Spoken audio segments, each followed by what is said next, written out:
here live in Missoula. Capital High Bruins coming into town to take on the Sentinel Spartans. Welcome in, everybody. I'm Jack Marshall, joined by the money man, Taylor Richardson. We're here for a great night of football. Some great teams who've been really successful in the last decade. Taylor, we're going to look at some star players. First things first, with the Sentinel Spartans. Their quarterback, number 2, Jace Kashatka. What can you tell me about him? Yeah, Jace is coming off a torn meniscus from his last year that cut his season short. But he's a dual-threat quarterback who's had a really productive start to the season, particularly against Billings Skyview in Week 1. He had nearly over 150 yards passing and rushing, and he has 4 total TDs on the season. He's going to have a big game today if Sentinel's going to want to pull out the win today against Capital. And then looking at Capital High, their quarterback, number 2, Merrick Mahelish, also a dual-threat guy. You might have heard he's a Montana Grizzly football commit. He's one of the best hurdlers in the state. He's the team's leading rusher. If he's getting it done, the Capital Bruins are getting it done, and they're going to want to avenge a loss that they had last year against Sentinel over in Vigilante Stadium in Helena. They're here tonight for their Western AA opener. Taylor, it's going to be a great night of football, some great coaches. Now all I have to do is decide a winner, and we'll have that coming up next, live on SWX.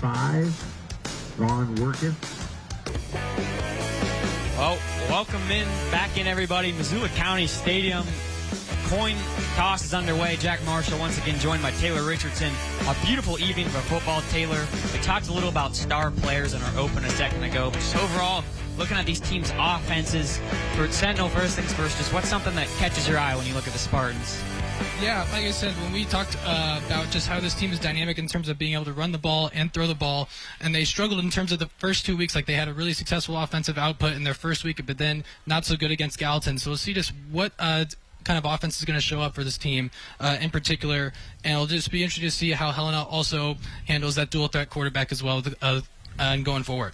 Yeah, and Helena Capital, a team that returned a lot of guys on offense. Obviously, Merrick Mahelish, a Montana Grizz football commit, like we said, comes back at quarterback. But they also have Dylan Almquist, Daniel Larson, Connor Toivonen, all top pass catchers coming back, and Cole Graham.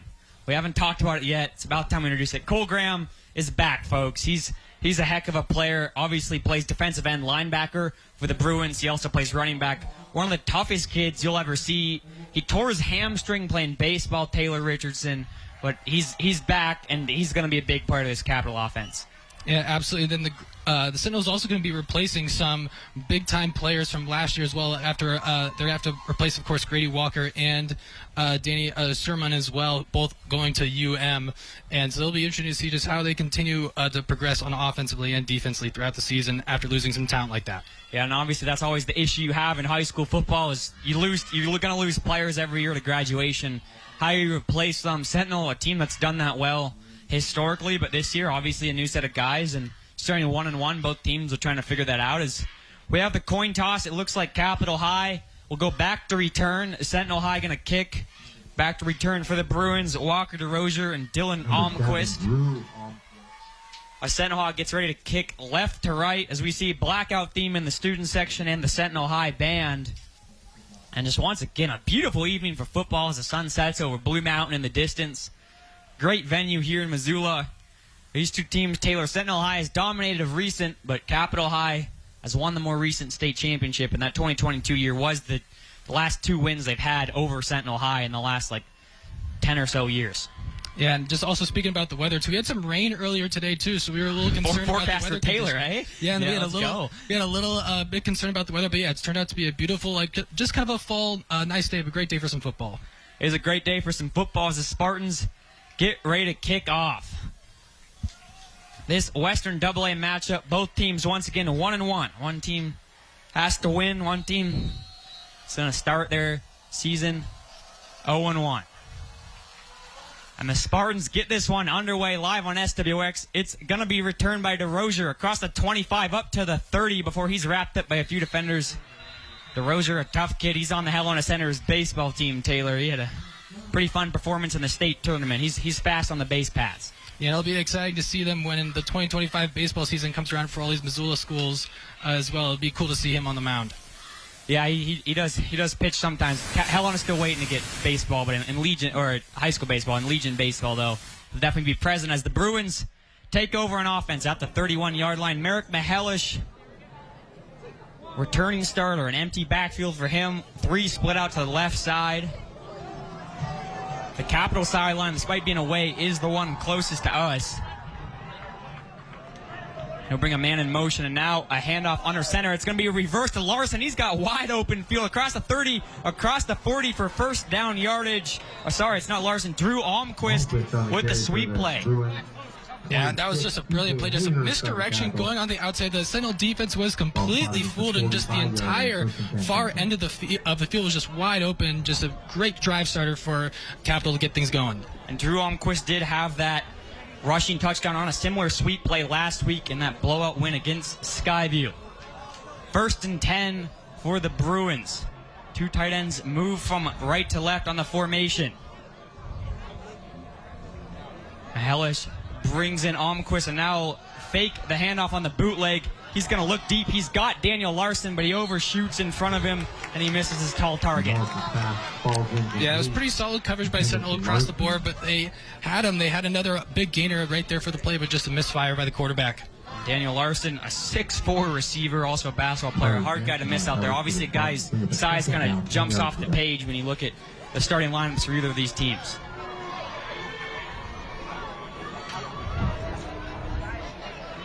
Second and long after the incomplete pass.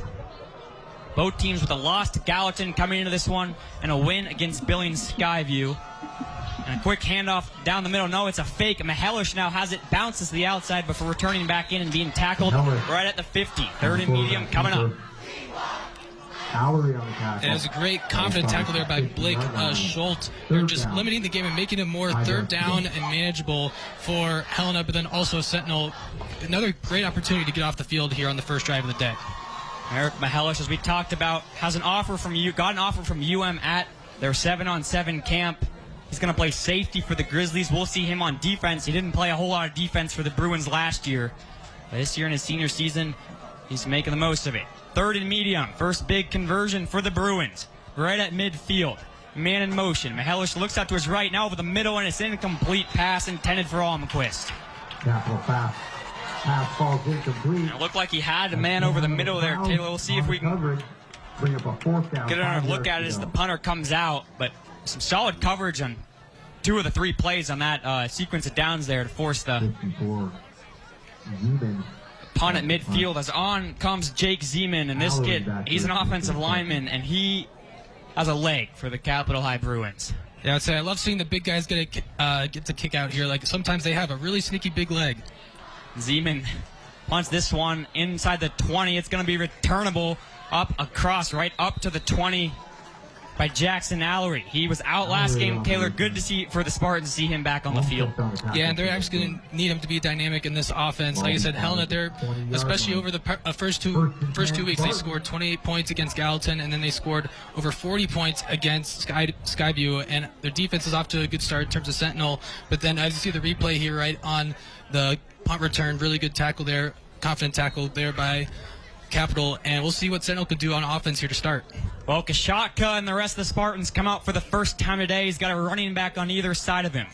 Bo right at the 20-yard line. Going left to right, Kashatka, a quick screen play out to the right. He's got a man spinning across defenders all the way up to almost the 30. That's going to be a reception by his go-to guy, Ryan Hadel. Yeah, and Hale's coming into this game with 24 carries on 108 yards and 2 TDs. And he's also leading tackler for the team last year as well. Great start to this drive for the Spartans. Yeah, Ryan Hadel, obviously. Also the punter for this Spartans team. He's important. A 2nd and short comes up. Sentinel looking to pounce on the Bruins early. A quick handoff down the middle. It's Hadel again. He has first down yardage and more before he runs in to a pile of Bruins. This one goes for about 3 yards, but it'll move the chains. And that was fantastic blocking by the Sentinel offensive lineman, just completely clearing an open hole there on the left side of the offensive line. Just easy run to get the first down. Sentinel off to a good start. The last time these two teams played each other, Ryan Hadel, 9 tackles, 1 for a loss, had a great day defensively.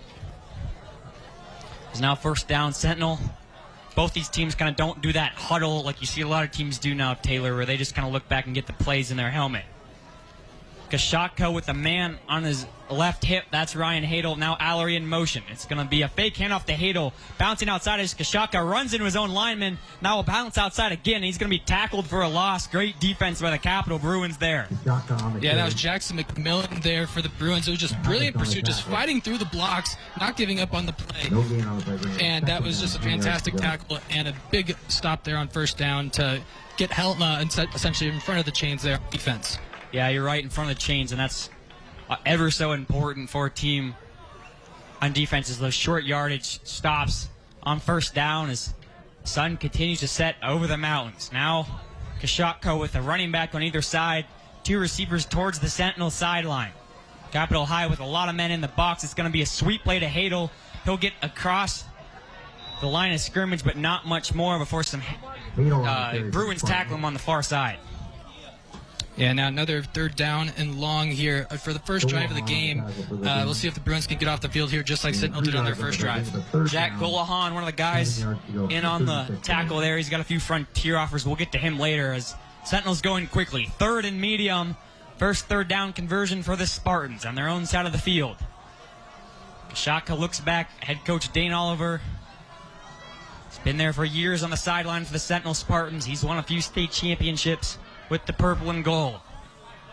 Hadel motions out of the backfield. Kashaka will look. It'll be a tunnel screen, but a good tackle by the Capital High defense. Tyler Crum makes the tackle, and the punter will likely come out here for the Spartans. Never mind. They're going to keep the offense on the field. Oh, never mind. They pump fake me, Taylor.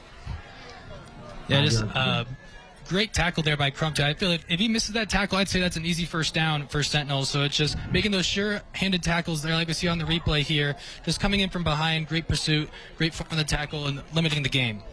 Well, punt formation on for Sentinel. 2 returners back. It's going to be Almquist and DeRozier for Capital High. Punt is high. It goes to the sun. I lost track of it. It's going to be short and dangerous, but now it's going to roll back towards midfield. But did that get touched by a Bruin? Sentinel says it did.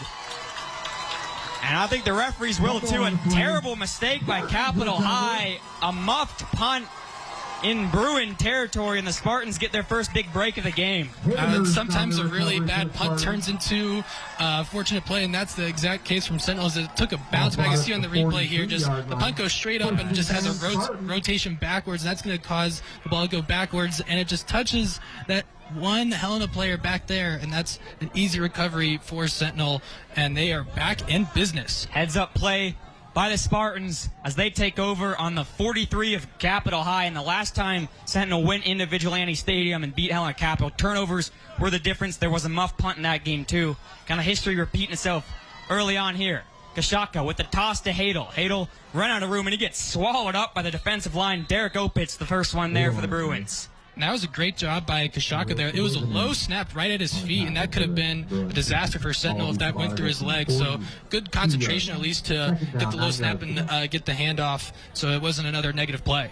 Derek Opitz's older brother Hayden, a Montana Grizzly, is one of the members of that 2022 undefeated state champion team for the Capital High Bruins. They beat the Bozeman Hawks on a skating rink in Vigilante Stadium. So second and quite long, barely any gain for the Spartans on that one. Kashaka, 2 guys around him. He's going to fake the handoff, roll it to his left. A high pass caught by Hadel for short yardage before he's wrapped up. Rolls forward for a couple extra yards, but it's going to be third and medium. Almquist on the tackle. Another positive game there for Sentinel. Just the short passing game has been working them so far, and Hadel's been the workhorse, as you can see on the replay here. Just breaking tackles, staying on his feet, getting a couple extra yards, making the third down a little bit more manageable here on the Helena side of the field. Hadel was the team's second leading rusher a year ago. And now the Spartans, no really big shot plays so far, just kind of conservative runs and short passes. Third and medium. Ball on the Capital 37, 4 down territory easily. Kashaka hands it off. Hadel bounce out to the left. He's going to be stopped short and reach forward, but not going to get much yards, and it's going to be 4th and 3 upcoming for the Sentinel Spartans. I'd say after Sentinel had a good start in terms of winning the line of scrimmage battle, I'd say Capital has responded well, and they haven't really had allowed any other big running gains so far at this point, but another big 4th down here coming up for the Spartans. And it's certainly golden hour in the stadium today. I'm getting cooked up in the press box right now, but such as life. 4th and medium, another big play here for the Spartans. Capital with a chance to correct their mistake on the turnover. A handoff and a reverse, and it's quickly read, but still on his feet near first down yardage is going to be Sam Sermon, and they're going to say he's short. Yeah, just short. Just short. So watch this replay here. A toss, reverse play to Sam Sermon. Read well. And it's going to be just out of bounds. A great look at that one. The Capitol High Bruins will take over on offense. The Great Falls Realty replay looking great there. Great job by our crew in the truck. So Merrick Mahalish and company coming back out. 1st and 10 going the other way. Motion from Almquist across the formation.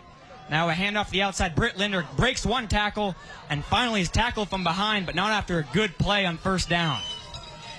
Another positive gain there on first down. Now we get to see the running attack for Capital here. That's what they're known for. They had 205 rushing yards coming in, I believe, against Skyview, and they're looking to establish themselves and establish the run today. Britt Linder kind of came the starting running back for this team with Cole Graham out to start the year. Cole Graham is active today, but mainly on defense. Linder, a lacrosse player, Taylor. 2nd and medium.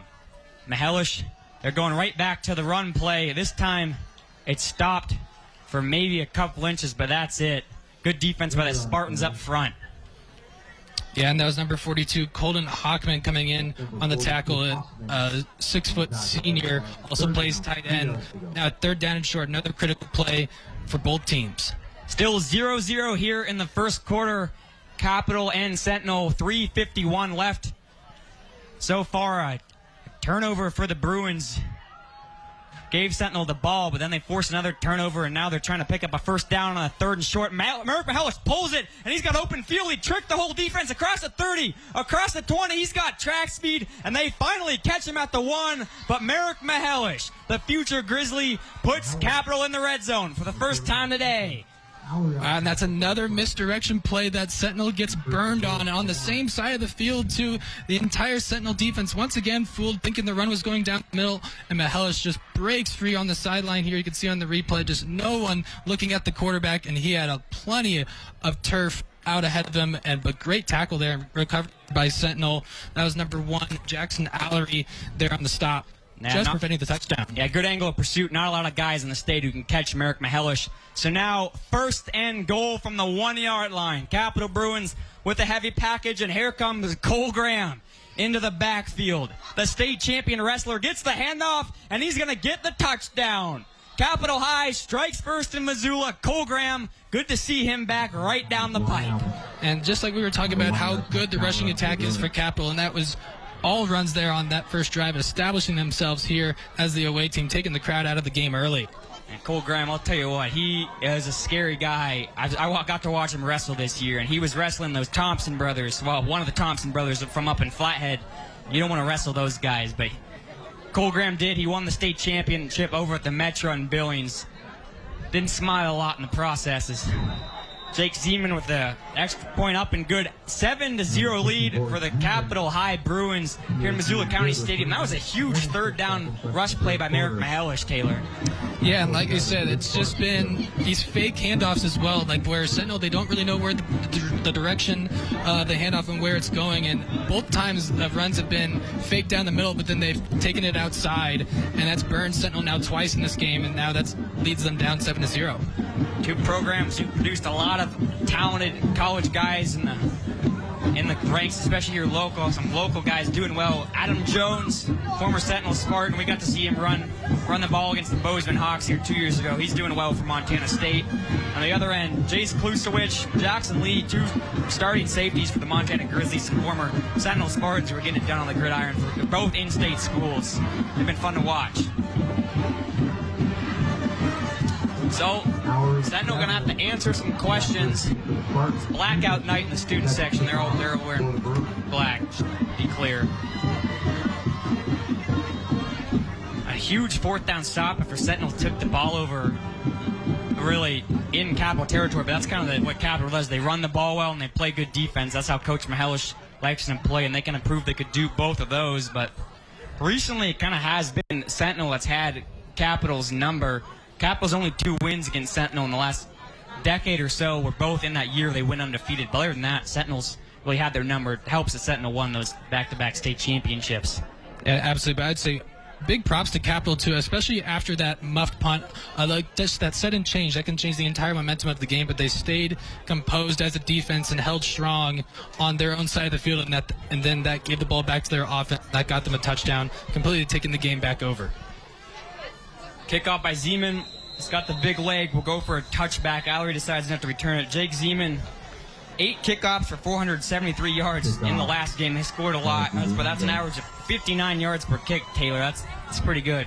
Yeah, I said the big guys, like you don't really expect that they'll be able to kick that far, but this guy, he's got an absolute cannon of a leg there and showed it there off that kickoff. And last year, they actually had an offensive lineman kicker too, John McDonald. He led the team in sacks, and he was the punter. He actually playing over at Carroll College now. Shout out to John McDonald. He was also pretty fun to watch, a big guy who could really boom it. Of course, Capital alum Brian Buschini plays for the Nebraska Cornhuskers. He's their starting punter now, so, it's in the program tradition. 1st and 10 for Sentinel. They're going to get the ball right at the 20-yard line, hoping for an answer. Capital high up 7-0 here on the road. Kashatka rolling out to his right. He's looking to go deep. Doesn't have anyone. He tucks it and runs, and he's swarmed by a few defenders. And it was only a matter of time before we called his name, Vaughn Workus, the Montana State Bobcat commit, Taylor. Yeah, Workus showing off why he's got that commitment to Montana State, just running down the dual threat quarterback, not letting him get to the outside. You can see on the replay, just having multiple Capital defenders in pursuit of the ball. Really great job on limiting the play. Yeah, once again, Workus, Montana State commit. He grew up a Bobcats fan. Says pretty fitting. His favorite player, Marcus Ware, who's a preseason All-American O-lineman for the undefeated Montana State Bobcats over there in Bozeman. 2:45 left in the first quarter here. We'll go to a break at the end of the quarter, but first, a reverse play. It's going to be Allery with open field, juking defenders before he rolls across the 35-yard line. Easy first down for the Spartans. Enough for another first down, Spartans. Yeah, and that was some sweet moves there by Allery, too, just getting those cutbacks. That's what the ladder drills do for you. They make those cutbacks really quick and getting the first down and getting some momentum now for the offense, as you can see here on the replay. Just those quick cuts back on the inside and making a couple guys hit the floor. Really impressive run there. I got my notes here that Jackson Allery can do a backflip, so obviously a pretty explosive. Can you do a backflip, Taylor? On a trampoline, I can. On a trampoline, I can, but just about that. On a trampoline? On a trampoline, I can't even. If I did one on the trampoline, I'd probably break my neck. 1st and 10 for the Spartans. 35-yard line, their own 35-yard line. A quick handoff to Hadel, but he's going nowhere. Another good defense. This Capital D-line returns some talented players, and they proved it there. Yeah, and I'd say they've been winning the line of scrimmage, particularly down the middle. I'd say Sentinels, most of their gains have really just been to the outside the lines and the numbers. And then with Capital right down the middle, they've really clogged up the middle there, making Sentinels' offense a little bit more limited. A 1-touchdown lead for the Bruins. 2nd and medium. Kind of taking their time on this drive. Kashatka brings the man in motion. That's going to be Devlin. A fake handoff. Kashatka in the pocket. Now kind of having to run away from defenders. Good coverage by the Bruins, and Kashatka gets maybe a yard before he's swallowed up by the defensive line again. I think that was Derek Opitz who was chasing him in the backfield. Yeah, just once again, not letting the scrambling quarterback get too much space. And like I said, the middle of that field, just in between the hash marks, that's been all Capital here to start in the first quarter. As you can see, just nowhere to go for Kashatka. And once again, just rallying to the football, nowhere to go. Another 3rd and medium coming up on their own side of the field for the Sentinel Spartans at the 41. Under a minute left here in the first quarter. A fake handoff by Kashatka, and he's in trouble, having to run for his life, and he's finally going to release this one. It's going to be intercepted. It's going the other way. Jackson McMillan across the 50, across the 40, and the Bruins force another turnover on 3rd down, and they're taking over in plus territory. That was an ill-advised throw there by Kashatka. He's got a defender wrapped around his legs, and just at that point, just throw the ball away. Like, the play's over. You don't want to make it worse for your team. We just threw it up there for grabs. As you can see, just he has 2 defenders chasing after him, 1 guy on his leg, and he just tosses up, and that's an easy interception for Capital. And now they're back up in business here in Sentinel territory. Starting the ball at the Sentinel 39-yard line of the Capital Bruins, up 7-0. 42 seconds left in the first quarter. It's going to be a fake handoff. Merrick Mahalish got him again. He's juking his way up across the 30 before he's finally rolling forward. Almost broke that one away again, but there's a reason he led this team in rushing as a junior, Taylor. Yeah, Mahalish really just starting to gash the Sentinel defense at this point, and it's just more of these runs to the right side of the field that have just been absolutely killing Sentinels, and they haven't found a way to stop it yet. Sun about below the mountains. Hopefully soon, Taylor. I'm getting like a beach in Hawaii sunburn up here in the booth. It's just getting like reflected through the lights. 19 seconds to go. First down for the Bruins. They're kind of taking their time with this one. We'll see if they even take a snap. They might have to with 11 seconds. Almquist in motion. Mahalish looks to the right, now he's going to run. Or looks to the left, now he's going to run to the right. He'll get a yard before he's swallowed up. Jackson Allery's hyped. And that take us to the end of the first quarter. Capital High driving down the field. They're up 7-0. It's Sentinel Spartans here in the Western AA opener, live on SWX. Welcome back. Second quarter action. The Capital High Bruins in business. Second and long. Merrick Mahalish rolls out to his left. Now he's going to throw across the middle. Caught for a first down, yards and more. Connor Toivonen inside the 10. He rolls across to about the 4-yard line. Another big play for the Brew Crew.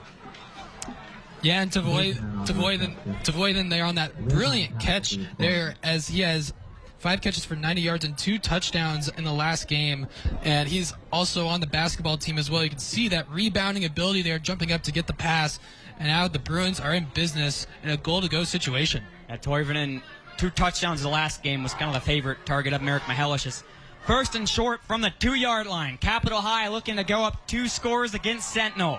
Mahalish under center, hands it off. No, it's a fake. He rolls out to his right. He's got Daniel Larson into the end zone for a touchdown. Capital High. The Bruins go up 2 scores early against Sentinel on the road. Great play with the play-action pass.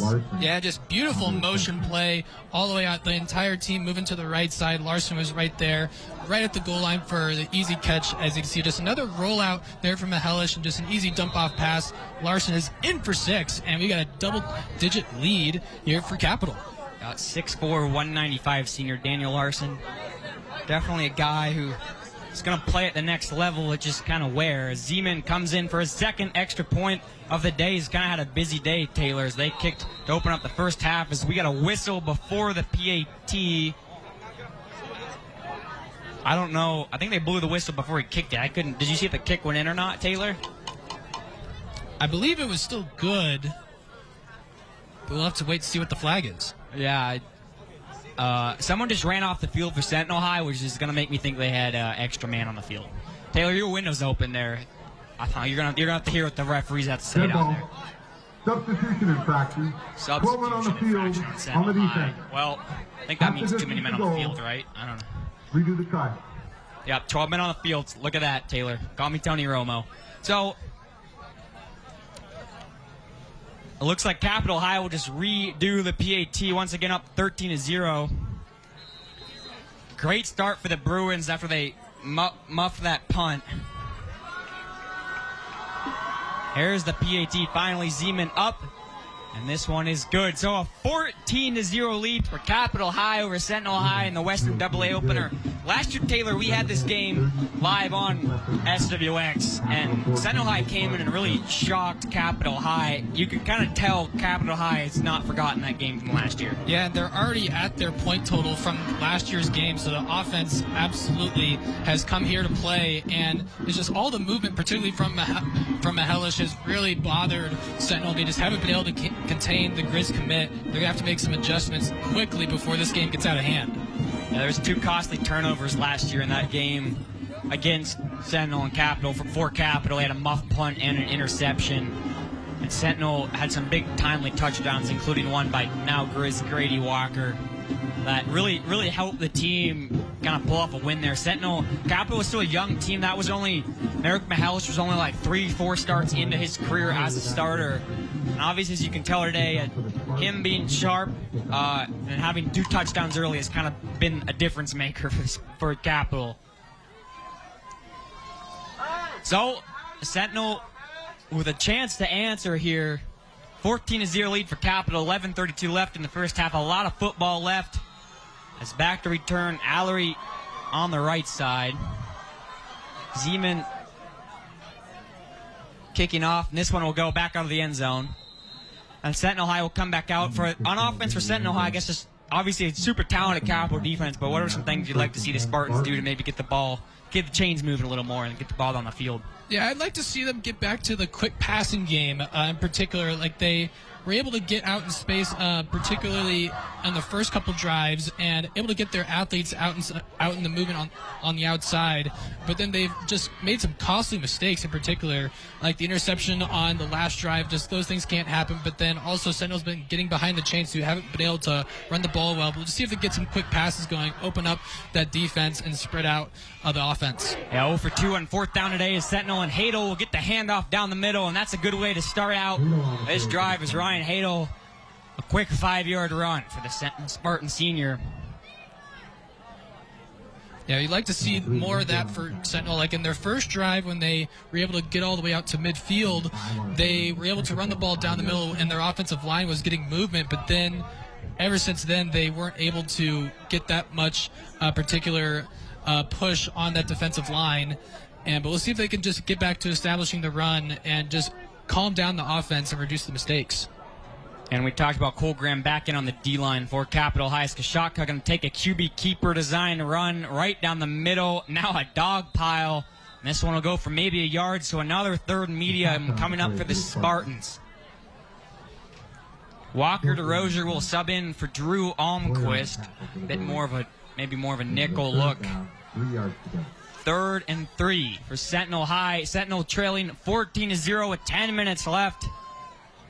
Here in the second quarter in Missoula, a big third down. You don't want to give the Bruins the ball back here, Taylor. Absolutely not. I would love to see if Kashaka could just stay in the pocket and calmly complete a pass. Don't worry about running outside. Well, he's in the pocket, not going to complete a pass, and he's going to go down. A bunch of Bruins will sack Kashaka right at the line of scrimmage on their own yard line. Good defense by Capital High. A few guys in there. One of them, Tyler Crum. Taylor Crum, a state champion javelin thrower as a sophomore. Yeah, Kashaka there. He was looking for a man on the outside there on the far side of the field. When that wasn't there, he decided to run it, but then the pocket just collapsed on him. As he still had more time in the pocket before the defenders came in. So if he just would have stayed calm in there for just a couple more seconds, he maybe could have found another receiver open. Just a little too jittery there in the pocket. Yeah, obviously Kashaka only a few starts in as this punt is muffed and then maybe tipped. Capital got to avoid disaster again on the punt as this one's caught right at the 50, but Kashaka obviously only a few starts in his first year as a true starting quarterback. Obviously, Taylor, as the year goes on, that's something in the pocket. He'll kind of work on his pocket composure with his new teammates, his younger offensive line. That's something the Spartans will kind of look to get better at for sure. Yeah, I'd say it just comes to building trust between your offensive line too. Like it seems like Kashaka, like when the pocket gets to be a little bit more pressured, he seems like he wants to just start and get out and run. We'd like to see him just stand in the pocket just for a little bit longer. Maybe he can find some open passes downfield. Capital High takes over a 14-0 lead and great field position right at their own 49, and Merrick Mahelish in the pocket. He's waiting. Now he's going to run forward across the 50 before he's tackled. Only a short gain there. Kind of another play where Taylor really did have some time in the pocket, but decided to run. These quarterbacks, they like to run the ball. Yeah, that's what happens when you get dual threat quarterbacks that are dynamic runners on the outside. I feel like they go through their first couple reads and then they decide to run it but they're also great athletes, so a lot of the times they get away with it. But I'd say in other particular situations, I'd say you just want to maybe take a look and stay downfield and just see what you can find downfield. Sentinel DN Kai Benson was kind of revving the crowd up before this next play. A stop here would be really big for the Spartans. 2nd and long, Capital High, ball at midfield. Mahelish moving some guys in motion. DeRozier is going to move, and now a flag thrown or maybe a timeout. They both happen at the same time. They're going to give Coach Riant, the OC at Capital High, a timeout here. So first timeout of the half for the Bruins, once again leading 14-0 against Sentinel High. And we're going to really quickly here thank tonight's thank one of our sponsors, as tonight's SWX presentation of high school football featuring Sentinel and Capital is brought to you in part by Missoula County Public Schools. Missoula County Public Schools, forward thinking, high achieving. Obviously, they're kind of part of this stadium here that's shared by a bunch of different teams throughout the year, whether that be 3AA schools in town, but also like Valley Christian plays here in the playoffs. A great venue here, Taylor. Now that the sun's set over Blue Mountain, it's a beautiful night for some football. Yeah, I was about to say, now that we don't have the sun blaring in our eyes a little bit, it's been much easier to see the game, and it's just an absolute gorgeous mid-September Friday night football game, and can't ask for much else from the weather. Well, Capital High, second and long, they didn't quite have their formation figured out and were forced to call a timeout. Now it looks like everyone's in place, just waiting to get back on the field. Now the refs will let them go. Ball right on the 50, right above the M here. And a handoff down the middle, fighting for some more yardage is Jackson McCauley. First time we've called his name tonight, the backup running back. And he's not going to get much good defense by the Spartans. It is a big third down coming up for the Sentinel defense. They've been trying to get the crowd hyped up and ready to go just to get some momentum here in the stands to try to get the defense to make a stop, and this is much needed. They can't go down 3 scores here. It let up this 3-point conversion. Yeah, it's a tough hill to climb, especially because Capital really likes to run the ball and play good defense. There's exactly 8 minutes are left here before halftime. A third and medium. Big play coming up for the Spartan defense. Mihelish in the pocket, waits. Now he'll take off. Still bouncing around the pocket, still on his feet. Dodges the tackle to the right. Now he's going to look to throw. It's tipped and caught by Daniel Larson. What good luck for the Bruins and bad luck for the Spartans. They almost had an interception, and instead Capital is going to get a first down. And we got an injured player for Sentinel as well. That was an absolute backbreaker of a play as we're going to replay to see here as Mihelish. Great job of first just avoiding all the would-be sacks and getting out of the pocket once again. But then Sentinel, great pursuit, trying to make sure he stays there. But then a tip pass, just so unlucky there for the Spartans as they knew. You could see the players' hands on their heads. They knew they had to play. They almost had to stop, but just the ball literally didn't bounce their way.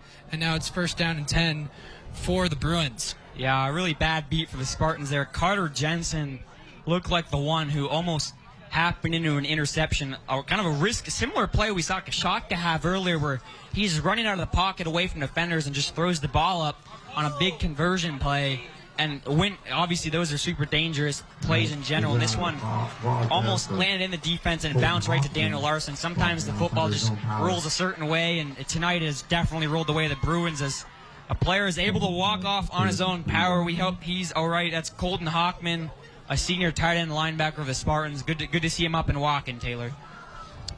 And absolutely. And now Sentinel, hopefully they got a little bit more of rest after that injury timeout. Maybe they can get a stop here as they need it. First and 10 for the Bruins after that eventful third down play. Mihelish, deep jump ball towards the end zone, and it's going to be almost caught by Larson, but it won't be. Great defense from Talon Sunderland. He was mismatched on the height things, but he had a little more heart on that one. I like that play call, though, by Coach Mihelish there. It's like after like a big sort of momentum sort of play there that happened on that last third down play. I like the defense not really being ready for a long pass. They definitely went for it. It would have to have been a perfect pass. It hit the hands right there of the receiver, really close by. I like that aggressive play call after a big play. Great work from our SWX team there. The Great Falls Realty replay. And Larson looked like he would have had to make a one-handed catch if he wanted that one. Couldn't quite get it, but hey, it's second and 10 for the Bruins. McCauley in the backfield. Mihelish. Wait, hold on a minute here. And now a quick timeout. Is it a timeout by the Bruins or a flag? There's a new quarterback in. It's Gage Bothrop. Merrick Mihelish, the Capital Bruin. And quarterback is getting his ankle taped up by the trainers on the sideline. And now he's back on his feet. Now he's talking to Bothrop, the backup quarterback. And now Merrick Mihelish was going to jog back in. So Mihelish had to get his ankle taped, and rather than running a play, Capital gets a delay of game penalty. So hopefully everything's all right with Merrick. We'll see if that affects his mobility at all. Like, that's how he's been hurting Sentinel the most, just getting outside the pocket, using his legs. We'll see if that affects him at all. Yeah, he was a little bit snake-bitten during track season with injuries, and now another flag coming into play. Yeah, Merrick obviously was a really good hurdler his sophomore year, and last year just obviously track season starts in the cold, Taylor, here in Montana, so he kind of had to work through a few different issues. Wasn't able to kind of hurdle as much as you probably normally would in track season. 5-yard penalty. Last year played the full year for the Bruins. As we got a false start penalty on Capitol High. So Sentinel, this is after that huge tip pass play for Capitol. Sentinel now with 2 back-to-back plays, and it's going to be 2nd and 20. So 2nd and way long for Capitol. So another chance for the Spartans to really get off the field here.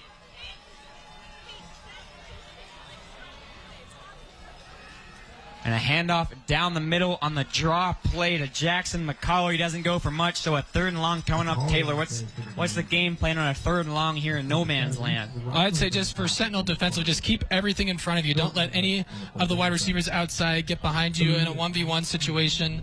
And also just keep Mihelish in the pocket as well. Don't let him get outside and make plays with his legs.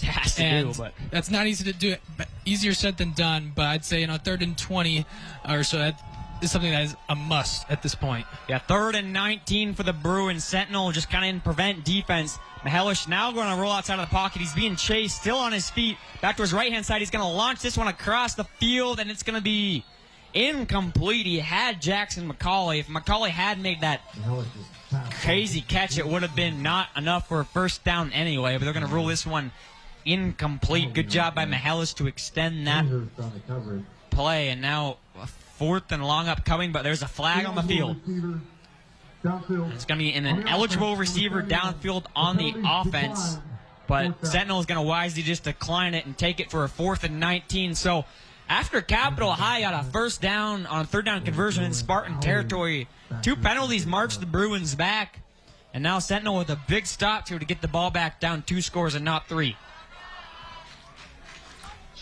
And now it seems like they've finally got the Sentinel crowd back into this game. Hopefully that can give some momentum to the Spartans, as they got to get something going on offense.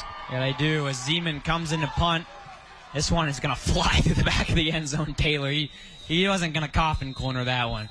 Yeah, I was about to say, like, as a former punter myself. Oh, I didn't know I was in the booth with a punter. Yeah, I was about to say, I was like, you're looking typically on a situation like that where you want to punt more to the sidelines and out of bounds. But that did not happen at all. It was just kick it as hard as you can, and it went straight through the end zone. And I guess Capitol didn't really care too much about pinning their opponent back inside the 10. Yeah, I mean, with the way their defense has played, I guess that much of field position doesn't matter, as Sentinel will take over at the 20. Shatka and the crew will come out. 3 receivers in the game, 2 running backs for the Spartans. Looking to get on the board for the first time today. A quick handoff to Hadel. He'll try to bounce this one outside, but he'll only get 2 yards. More good defense from the Bruins. As now a player is down for Capitol High. We've had a lot of cramping problems through the first couple weeks of high school football. I don't know if this is, but Taylor, that's something in the first few games I've covered for SWX so far. There's been a lot of cramping through these early season games. Yeah, I guess there's still maybe a little bit early season rust, and there's also some early season injuries at this point as well. And something you hate to see, but luckily the Capitol player is getting up quickly, but he is hobbling off the field at this point. We hope he's okay. That's Tyler Crum. Once again, the state javelin champion. I got to watch it live up in Great Falls. It was kind of, there's events where you kind of mostly know who might win. There's other events that's a little closer. And javelin, it was a weird, windy, cold, wet day up in Great Falls, and it was just kind of became anyone's kind of championship to win. And Tyler was throwing the jav well, and next thing I know, I look on the scoreboard, and the sophomore Tyler Crum, state champion. 2nd medium, Kashaka going to fake the handoff. Now he's going to throw to Hadel. Hadel making one guy miss. He's going to roll out of bounds for 1st down yardage. So a good play by Ryan Hadel, and the chains are moving, and the crowd's starting to get into it a little bit. Like you said, Taylor, for the Spartans. Yeah, and he's limping a little bit after that play. Another injury we'll have to keep a watch, but that's exactly the kind of play that Sentinel needed. Is just an easy pass to get some momentum there, just right on the far side of the field, and some great juke moves once again by Hadel, and then fighting his way for the first down. Need more of that from Sentinel. Yeah, something you always saw with guys on Sentinel like Adam Jones and stuff. You got them in the open field, they're kind of game changers, and I think that's kind of the way Kashaka and Hadel are. If you get them in open field, they can make men miss. As a quick handoff down the middle will keep the ball moving forward. This was Hadel again. As you said, he was limping a little, Taylor, but he stayed in the game. And now a second medium coming up. Just if you're Sentinel, Taylor, just keep getting these short chunk plays, then it'll pay off eventually. Yeah, I would like to see Sentinel maybe push it down the field a little bit more as this point, because it's been a lot of just short passes at this point, as you see the Capital head coaches getting after their defense. But I'd love to see just a little pressure and make Capital just back off a little bit off the line of scrimmage and see if he can come up with a big play. Yeah, Capital's coach is very animated there. There's another run play down the middle. This one is Hadel again, and another just quick little short rush play. It gets yardage, which works, but now a third and medium upcoming for the Spartans. Another big one. Capital High's defense has really clamped down on some of these conversion plays against the Spartans. Yeah, and this has been the trouble with Kashaka in this game so far, just these third down and most likely, I mean, you could also run it on this play. I'd say a QB run option as well, but this is third down is where they've been struggling the most. It looks like an obvious run here. And they're going heavy. It's going to be tossed outside to Hadel. A flag will fly on the Capital sideline. Hadel with more than enough to get the first down, but we've got Laundry on the field. We'll have to see what happened. That was a formation unlike what we've seen at all, Taylor, from the Spartans. That was... Offense number 21. 5-yard penalty. Replay third down. A penalty on the offense. It seemed like an illegal shift or maybe too many players on the line of scrimmage. Well, it was caught on an individual player, so yeah, it was maybe an illegal shift or he was ineligible. I don't know. Yeah, maybe a false start too, but they're going to move him back. Looked like probably a false start there. That's a 5-yard penalty, so a 3rd and 7 coming up. You can't quite run this one. Kashaka's going to have to pass here. Ball on the 35 of Sentinel. And it's going to be now will be a pass by Kashaka. This one will get tipped and fall incomplete. Could have been intercepted, too, if it traveled a little farther. But needless to say, a 4th down upcoming for the Spartans. And here comes the punt team. Another huge stop for Capital High to help them stay up 2 possessions. I'd say this Capital defense has been absolutely suffocating on 3rd down and long. Just none of the receivers have much room to get out in open space, and Kashaka hasn't had a whole lot of time to get off a throw. Another brilliant stop there by the defense. Well, here comes the punt. This one's high, and Almquist going to call for a fair catch, and they'll make it right about at the 26-yard line as the Bruins will take over. And Taylor, we talked about this Capital High team. They return 3 of their offensive linemen, including Von Werkes, as we said, a Montana State commit. But that also means you bring back 3 defensive linemen. They play them both ways. They return Almquist in the secondary, Larson in the secondary, and then Mellis is going to start playing in the secondary. They return some safeties, too. They only lost depth at linebacker. So this Capital defense has kind of shown that they have the veteran returners on their side on defense. And they've surely imposed their physicality on Sentinel throughout this entire first half, as we got more Laundry, 3 different flags. Well, I'm glad every ref has a flag. And this is going to be a false start. It must have been a pretty obvious one, because as we said, every official on the field saw it. 5-yard penalty, and Taylor, hard to tell here on TV, but they were right in front of the Sentinel student section. They were loud there, and they definitely, a bit of a home field advantage from the Spartans. Student section getting loud. I said they're going to need more of that from this home crowd just to make sure that the defense can keep this game close here in the first half. That's right. 14-0 lead. Mihelish fakes the handoff. He's going to throw it. Daniel Larson's wide open across the 35, across the 45, across the 50. Still on his feet. Juking defenders, and he's free. The 30, the 20, the 10. Daniel Larson, have a day. My goodness, another miscommunication there by Sentinel, but brilliant run after the catch there by Daniel Larson. Was had a breakout year last year in 2023 with 415 yards and a team-high 7 touchdowns, and he got another one here today. And that was an absolutely fantastic play, and run after the catch is just no one guarding Larson anywhere close to him, and he does all the rest down the field, making players miss and put a guy on his bottom there at the 40-yard line and took it all the way to the end zone. Just a brilliant play there by Larson, and the 6'4" receiver showing off the legs and taking it to the house. Yeah, Daniel Larson's got an offer from Montana Tech, but if any other recruiters see that one, I think he might add a few more.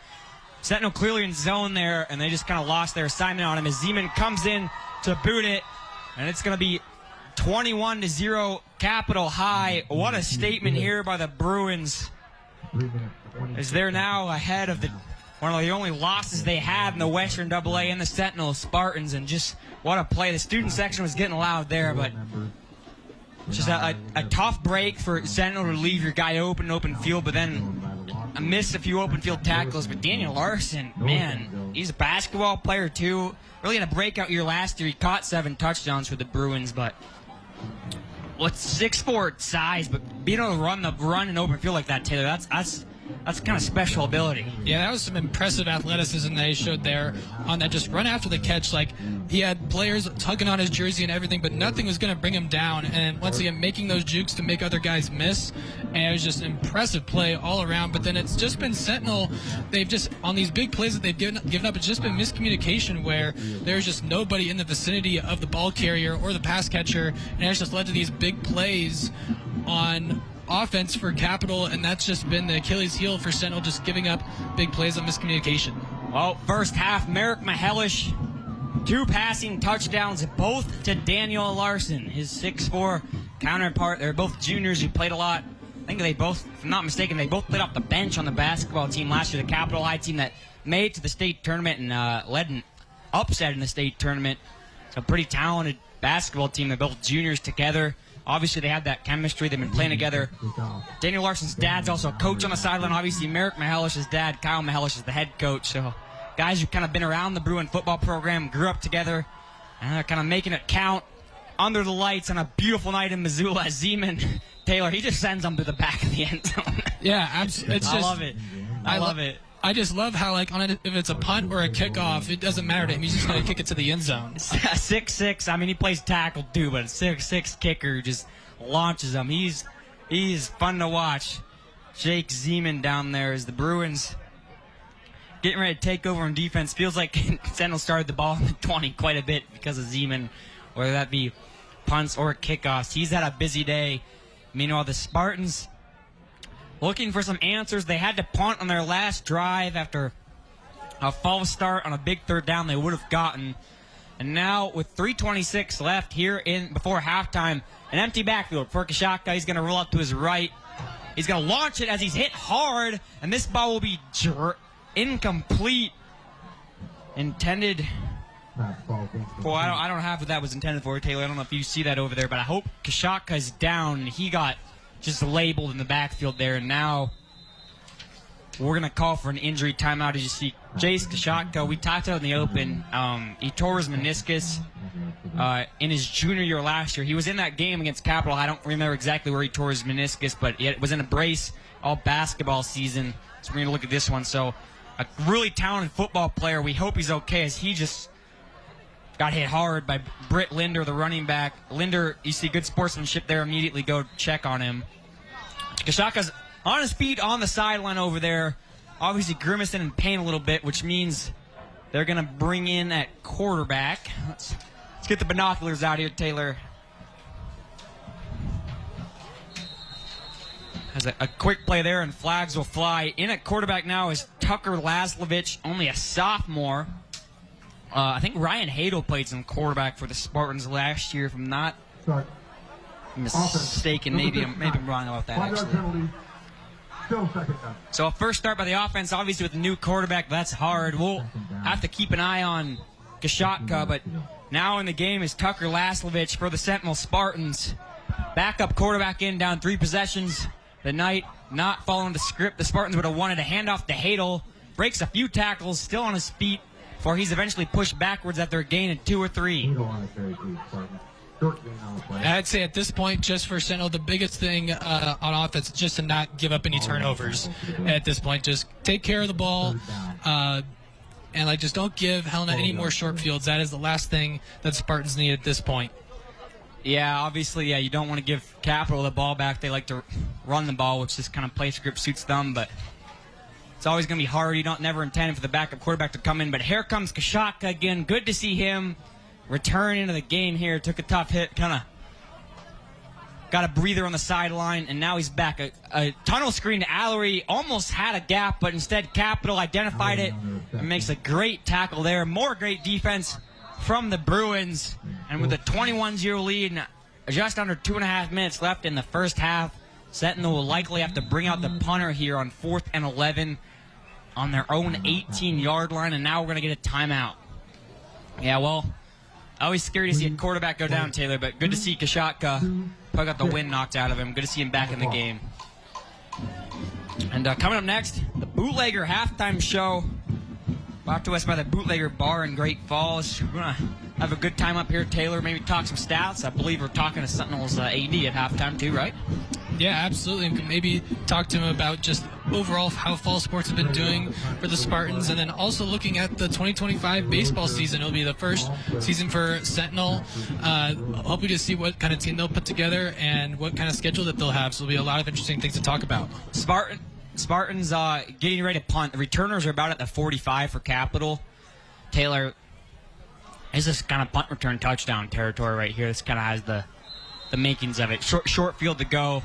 We'll see, though. We've seen some pretty good punts from Sentinel. We did see that muff punt. Punter has to take a step back. Now he's going to launch this one. It's going to roll forwards and just won't be returned. Good coverage there. Good punt as it's still rolling inside almost all the way back to the 30. So a bit of a field flipper, punting way back from around 18 all the way over to the 30. So good punt by the Spartans. I think that's Hadel was their punter. And now the Bruin offense will come back onto the field. Sentinel probably going to keep an eye on number 5. All right, Taylor, Daniel Larson. Yeah, I was about to say Daniel Larson in particular. Keep an eye on him. Yeah. I'm about to say for him in particular, it's interesting. In their last game just against Skyview, he only had 18 yards in their last game, and they were looking to get him more involved with the offense. And I'd say after that last touchdown, he is definitely more involved and has been dynamic today. Yeah, you're right. Obviously, it was kind of an Almquist show last week. Now it's the Larson show as the pass. Toivonen caught across the 50 over to the 45.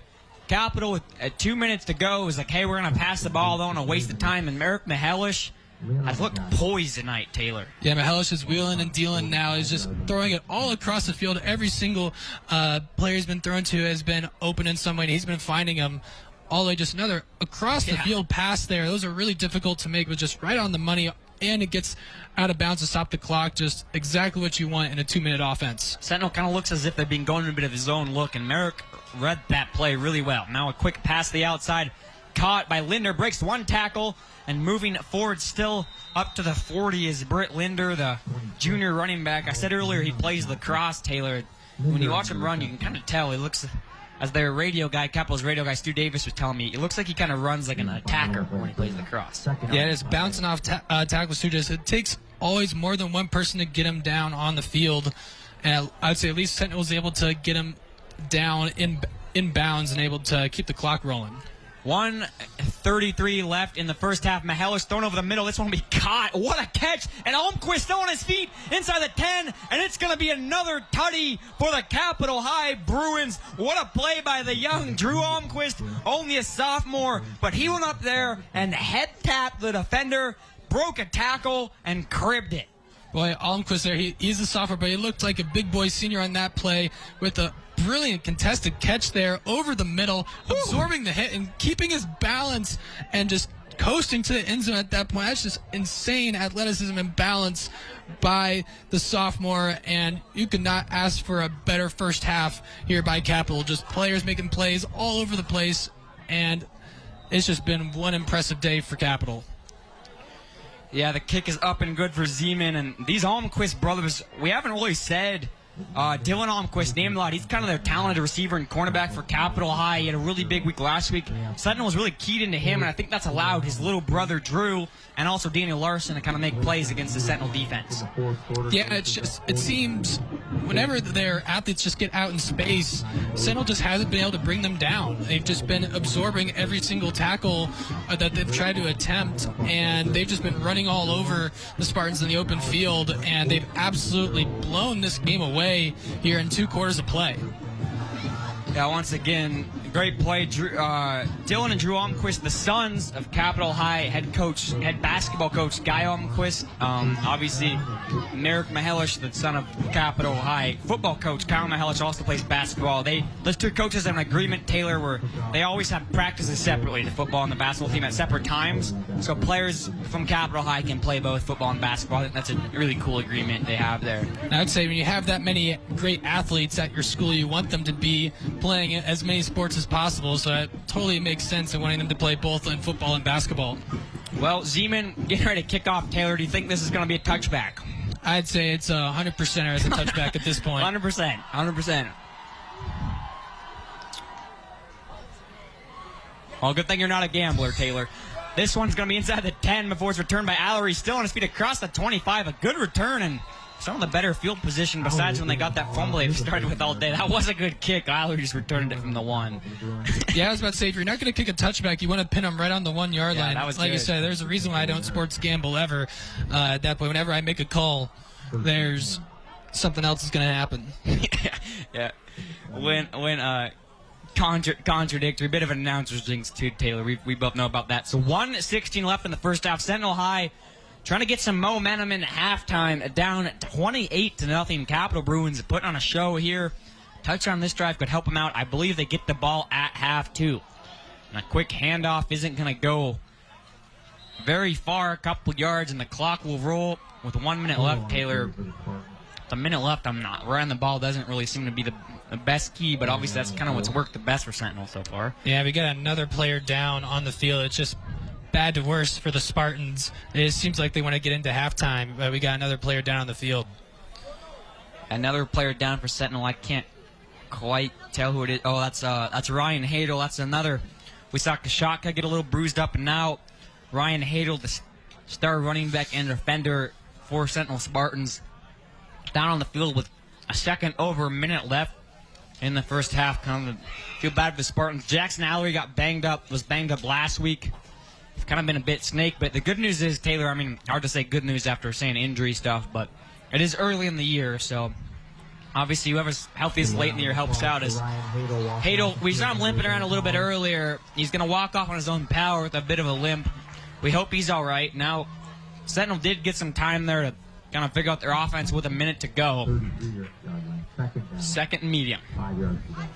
It'd be interesting to see how aggressive Sentinel is on this final drive. Like, are they going to push it downfield, or are they just going to try to run it to get to halftime? It'll be interesting to see what they come out here with. Yeah, obviously, you don't want to turn the ball over here and give Capital much more momentum, but you want to get your own momentum. As another quick handoff with 47 seconds to go. Taylor, you might be right. They might just let this one cruise into halftime. Yeah, it seems like Capital's going to let them do it, too. I was about to say they could start calling a timeout if they really wanted to get the ball back, try to get another score on the board. But Capital does only have one timeout left. Sentinel still with 3. Third and medium, 30 seconds to go. Clock still rolling. Looks like Sentinel's going to let this one go to half, trailing 28-0 to the Capital Bruins. And we were talking about this off camera, Taylor. Capital, brand new practice uniforms. Those white uniforms, or not practice uniforms, brand new away uniforms. You see those white uniforms down there. They're pretty. We kind of like the look of them. Yeah, I was about to say they give me a lot of reminder of like the Idaho Vandals jerseys as well. I know Grizz fans don't want to hear about that. Now that you said Idaho Vandals, as we're gonna go in the halftime. Capital Bruins all the way so far. A 28-0 lead for the Capital Bruins over the Sentinel Spartans. We'll have some more on that. We'll have an interview. We'll have the Bootlegger halftime show coming up next, live on SWX.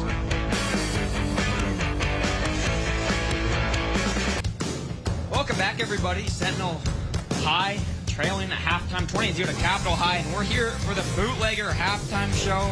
Jack Marshall, joined by Josh Jonish, Sentinel High's AD, and just Josh starting things off.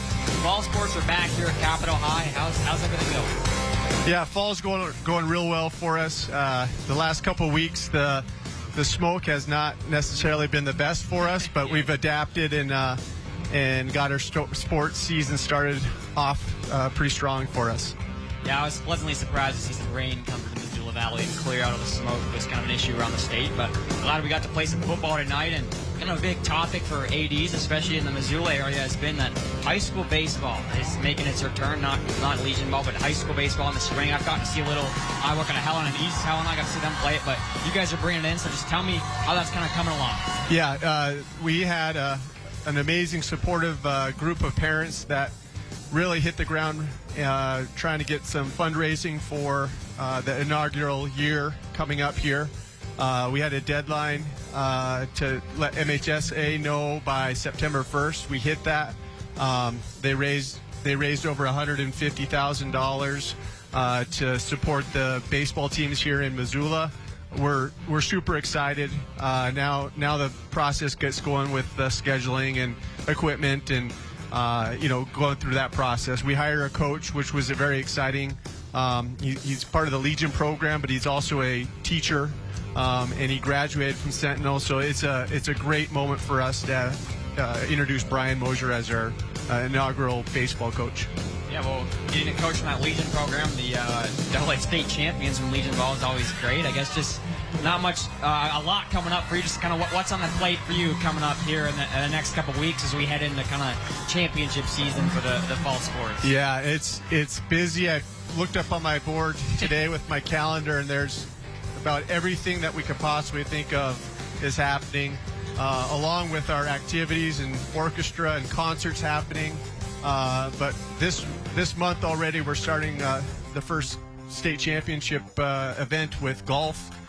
In 2 weeks, we'll have the divisional golf here in Missoula, and the following week is state golf up in Kalispell. So it is something that we're looking forward to. Busy, but it's a good busy. It's enjoyable. Well, Josh, great to talk to you at halftime. I'm excited to see some of those tournaments come up. We're always going to have coverage of that on SWX. It's good to hear about how the baseball thing's coming along. And just thanks for coming out. And we'll see you guys on the other side of the break. Once again, 20-0 lead for the Capitol High Bruins over the Sentinel Spartans here live on SWX. Welcome back here live on SWX, Capitol High versus Sentinel High. We're at halftime, though, the Bootlegger halftime show.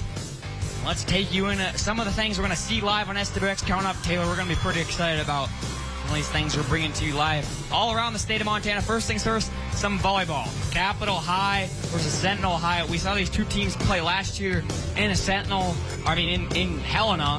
And this week we'll have it in Sentinel this Tuesday coming up. Yours truly, Taylor. I'm going to be on the call with that. It's going to be pretty exciting. High school volleyball, always fun to watch on SWX.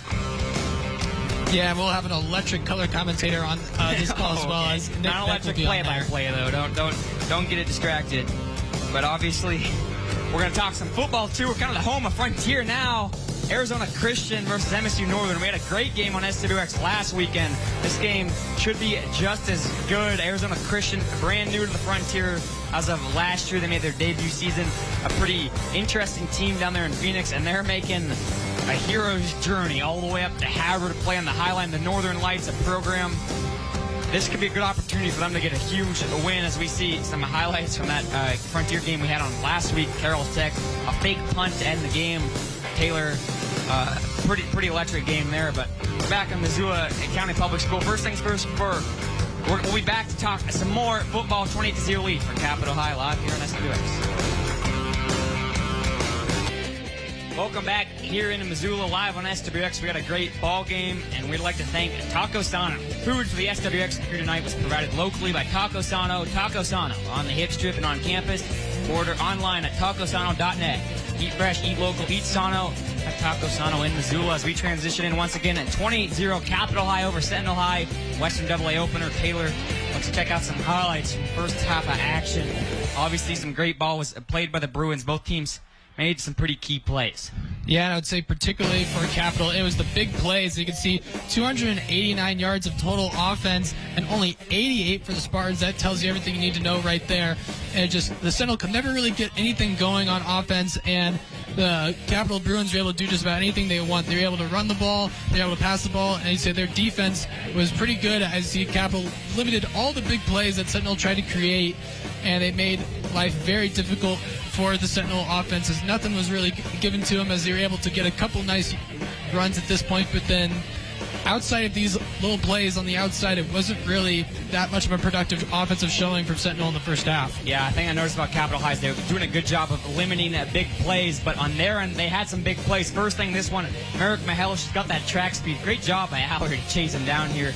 That was kind of the first big play of the game, and later on, Cole Graham, welcome back, punches in the short touchdown run. Good to see him back on the field. And later on, Merrick Mahelish rolls out and finds Daniel Larson, his first passing touchdown of the day. And we would see Daniel Larson again later on here in the second quarter. Mahelish has plenty of time. Here you got a different angle of that one. Mahelish in the pocket, finds Larson, gets wide open. Sentinel kind of forgets about him. And then check this out, Taylor. What an open field play. Way to make defenders miss. He's a talented player. So that capped off what would be 3 touchdowns, 21-0 lead. And then finally, this play across the middle. Drew Almquist, a huge play to make it 28-0 for the Bruins. All Capital here at halftime. We'll see if Sentinel High can respond here in the second half. We'll be back right after this. Tonight's SWX presentation of high school football featuring Capital High and Missoula Sentinel is made possible in part by the Montana High School Association. Wherever you play, the MHSA is on your team. They always do such a great job organizing a lot of different state tournaments and a lot of different sports across the state. Taylor, as we're here at halftime here in Missoula, Sentinel High, the home team, down at 28-0. Let's start with them, Taylor. We saw some great highlights there, but what are the Spartans going to need to do if they want to make this one more competitive in the second half? I'd say they just got to get some sort of offensive rhythm going on offense, and I would say I would like to see them still try to push the ball downfield a little bit. They only threw the ball deep about one time in that entire first half, and it was close to being a completion. I think that will at least help keep the Capital defense honest, as they've completely dominated the line of scrimmage throughout the entire first half. And I'd say just Sentinel for just to try to at least get back into this game, maybe try to catch Capital sleeping and get a big play downfield to get their offense going. And you kind of said what Capital needs to do is keep dominating that line of scrimmage. Their defensive line has looked great, and they've done a good job kind of protecting the passer, but also Merrick Mahelish has looked great. He had that great run play, and also just their defense, I think it's probably something they continually run, but their zone defense, Capital has kind of found a way to get their receivers open against this zone defense, Sentinel High, when they've kind of needed to. On a lot of kind of bootleg type stuff, but obviously I think just understanding your assignments, obviously probably a lot of new starters there, but we saw like on that big play to Larson, just there were defenders in the area. They just kind of, they all kind of pointed at each other, like they all kind of missed picking him up, and if like one guy picks him up there, then maybe it's like a 5-yard gain or something. So just probably more communication.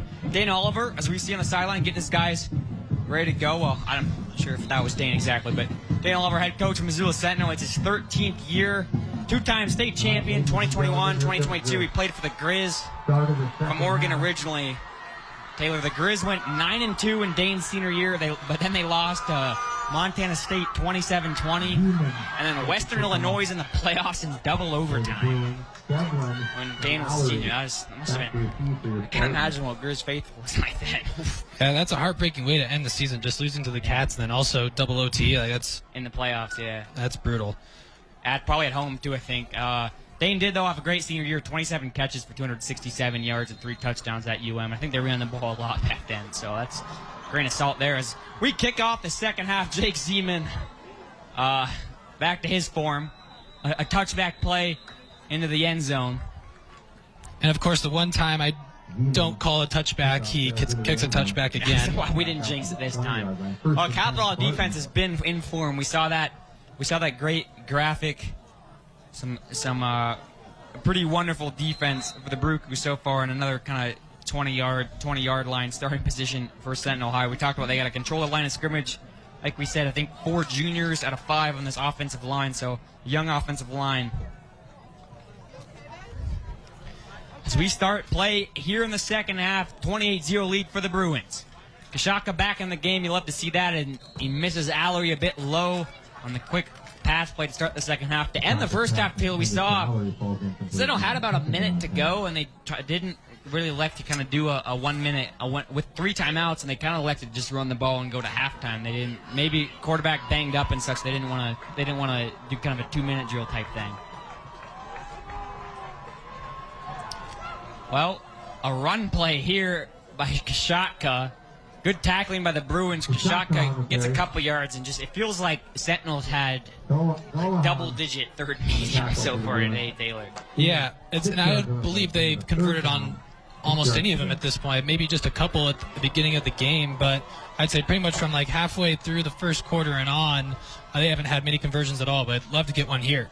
3rd and 6 from Sentinel High's own 25-yard line. Kashatka takes a snap. He's going to throw this one deep. One-on-one coverage. It's well short. Allery comes back to it, and he's going to get the flag. This is going to be pass interference on the Bruins, and the underthrown ball ends up helping the Spartans out, and they're going to get a first down here, Taylor. Yeah, I was about to say, that's the classic underthrown ball that draws a pass interference. And it seemed like the ball didn't come out right out of Kashaka's hand at that point. It just seemed like it might have slipped a little bit. And it came up so short that it allowed for the receiver to try to cut back, and the defender wasn't ready for it, and it caused a pass interference. Yeah, well, regardless, Sentinel is going to take it. They're going to be holding on the defense. Here's another good look at it. Kashaka airs it up, kind of hit as he throws. Underthrown, and then kind of left out to dry on the sideline. There is Jackson McMillan there for the Bruins. I guess for McMillan, he kind of just let the guy go back to it. Kind of didn't. Catchable ball is kind of an interesting term, but I think maybe if McMillan let Allery come back to it, I don't know if he would have caught that or not, but needless to say, first down for the Spartans, a much-needed one on their opening drive of the second half. A quick play out to Allery, and he has swarmed at the line of scrimmage, and there he is, Merrick Mihelic with the tackle, Taylor. And it's just, once again, endless pursuit from this Capital defense. You just have multiple guys rallying to the ball wherever they are at the line of scrimmage, and it's just been an aggressive, fast, and physical defense, and putting on a clinic here today here in Sentinel. Here at MCPS Stadium. Yeah, and Mihelic obviously only played quarterback last year at the Grizz camp, playing 7-on-7 as a safety. He picked up an offer, so that shows kind of how talented he was on defense. As Kashatka runs right into Mihelic again, back-to-back tackle. It's where the Grizz commit. And then this year, obviously, when you get the Sentinel offer, it's like, I mean, the UM commitment, obviously, you're going to want to play defense, continually get better playing safety. But if you watch Merrick out there, he's actually kind of playing true cornerback for the Bruins. Him and Almquist on the other side of the ball. That's another 3rd and long upcoming for the Sentinel Spartans. I'd like to see if Sentinel pushes it deep again. Once again, an obvious passing situation, even if, like it happened in their last 3rd down conversion, even if it's a flag, that's a conversion. So 3rd and long, Kashaka going to throw, and he had a man, but it's dropped. Still short of the first down yardage. Richard Devlin was the one who's open, and Sentinel going to have to send on the punt team yet again. Yeah, that's a bummer of a throw for Sentinel, because Devlin was open there on the side. They might not have been able to get the first down, but at least would have made it a 4th down and manageable, willing to go for it. But then after that, an incomplete pass, Sentinel's going to have to punt it away again. Yeah, would have been about a 4th and 3 there. They got it. And trouble with the snap. Now the punter's going to fake it. He's right by the first down. He'll be tackled, but he spins away. And what could have been a disaster for Sentinel ends up as a first down for the Spartans when the punter tucks it and runs. That was one of the most incredible plays I think we've seen out of the entire night. And look at that. Number 45, Aiden Schrader, showing off the athletic bones in his body there, taking it himself after a bad snap and making a couple of guys miss. Look at all that turf in front of them, taking on defenders, getting the first down, his head a little bit, putting the entire Sentinel team on his back there, keeping the drive, breaking 3 tackles. As the play of the day so far in my book as being a former punter. Love seeing that kind of stuff. And Sentinel's back in business and the crowd's back into it. Yeah, punter stand up. What a play by Aiden Schrader. Not a fake punt, but a 4th down punter run as Kashaka's going to put this one out of bounds. Good coverage by the Bruins. Jackson McMillan there. But Sentinel, kind of feels like for the first time in a while they're in Capital Bruin territory. I think since the first time since the first quarter when Capital muffed the punt. And wow, Taylor, that was an electric play from the punter. As soon as he didn't get tackled by the guys trying to block the punt. He took off, and he had a lot of open space. It looked like they could have maybe tackled him right at the line of scrimmage, but that was a spin move from the punter, man. That was sick.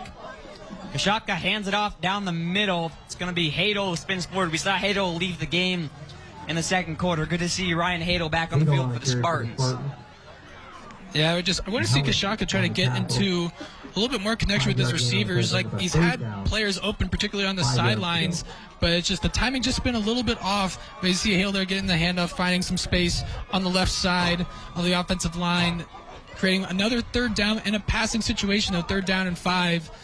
And this has been Sentinel's kryptonite all night long. We'll see if they'll be able to get it. And another tough conversion, down 28-0 are the Spartans. A quick pass from Kashaka. He's got Hadel. A great juke move. Stopping on a dime across the 30, inside of the 25. And Sentinel finally with a big 3rd down conversion.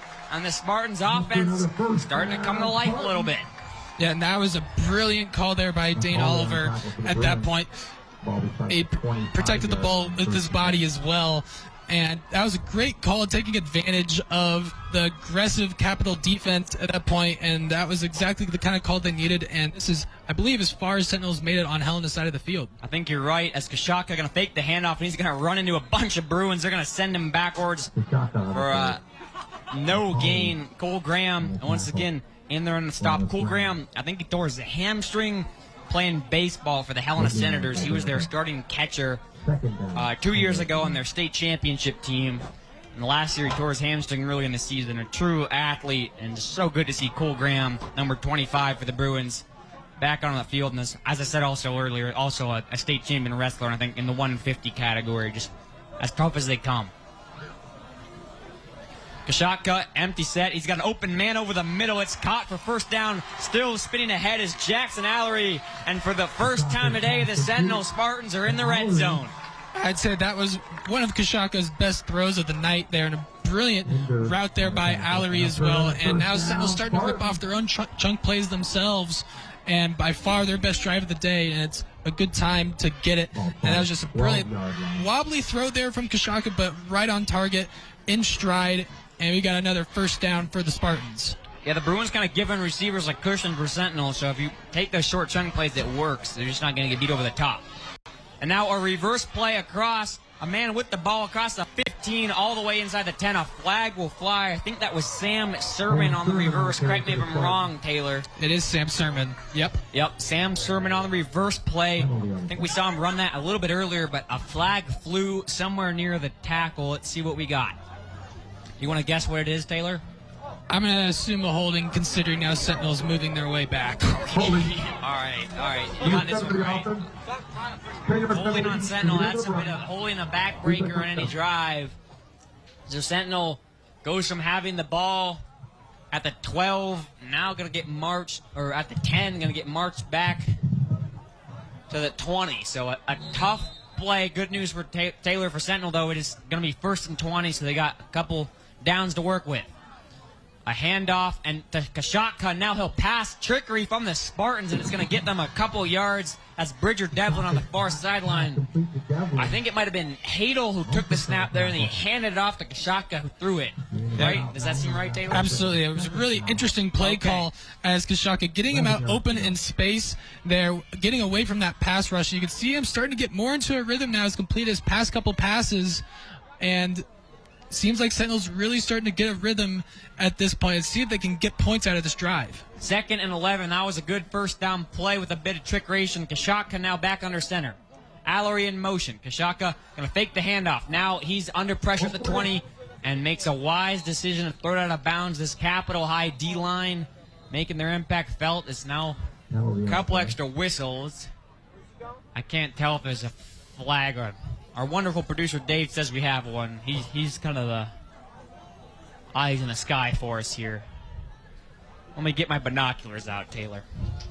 I would say I don't see any laundry on the field at this point. Ineligible receiver down. There it is. So Dave's never wrong for us. Good eye there. There was an eligible man down the field for Missoula Sentinel. So another penalty. They get the ball in the red zone. First a holding, and now an eligible man downfield penalty. So rather than 2nd and 11, shouldn't that have been 3rd and 11, Taylor? I'd say no, since they had the penalty. They're it going was to on accept second it down. and move them back, so that rather than having it 3rd and 11, they're going to Capital choose to have it 2nd and 16, which Still manageable at this point in the red still zone. manageable. I almost think Capital maybe could have just had him take it 3rd and 11. I don't know if that was an option there. Empty set for Kashaka. He's throwing to the end zone. Double move play. Flag down. Alloy almost made a crazy catch. But I think this one now will go against the Bruins. And Sentinel's going to get the ball inside the 10. Look at that. Once again, pushing the ball downfield. Good things are going to happen. And we'll wait to see what the flag is at this point. But this past drive, it's caused a bunch of miscommunication or a bunch of mistakes by Capital in the secondary, and that's led to positive gains. Okay, so Sentinel down 20-0, but still their opening drive, the second half. Defense number 8. Half the distance to goal. Replay 2nd down. It's been a long opening drive of the second half for the Sentinel Spartans. 6:29 left already. And after a 3rd penalty inside the red zone alone, it's going to be 2nd and short. No automatic first down there. I don't know about that. 2nd and 7.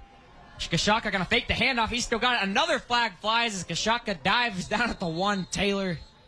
It's starting to pour flags in what has been one of the weirdest drives I've watched in a while in a football game. Yeah, and just from Sentinel's perspective, like, you're happy to see them moving the ball on offense, but also they've done it at such a slow pace at this point that they're draining a lot of clock. Like you said, we're already well past halfway point.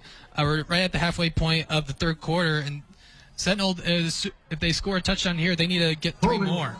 And now another holding on Sentinel. So that's their 2nd holding penalty of this drive alone. So what went from 2nd and it's been 2nd down for like 3 plays now.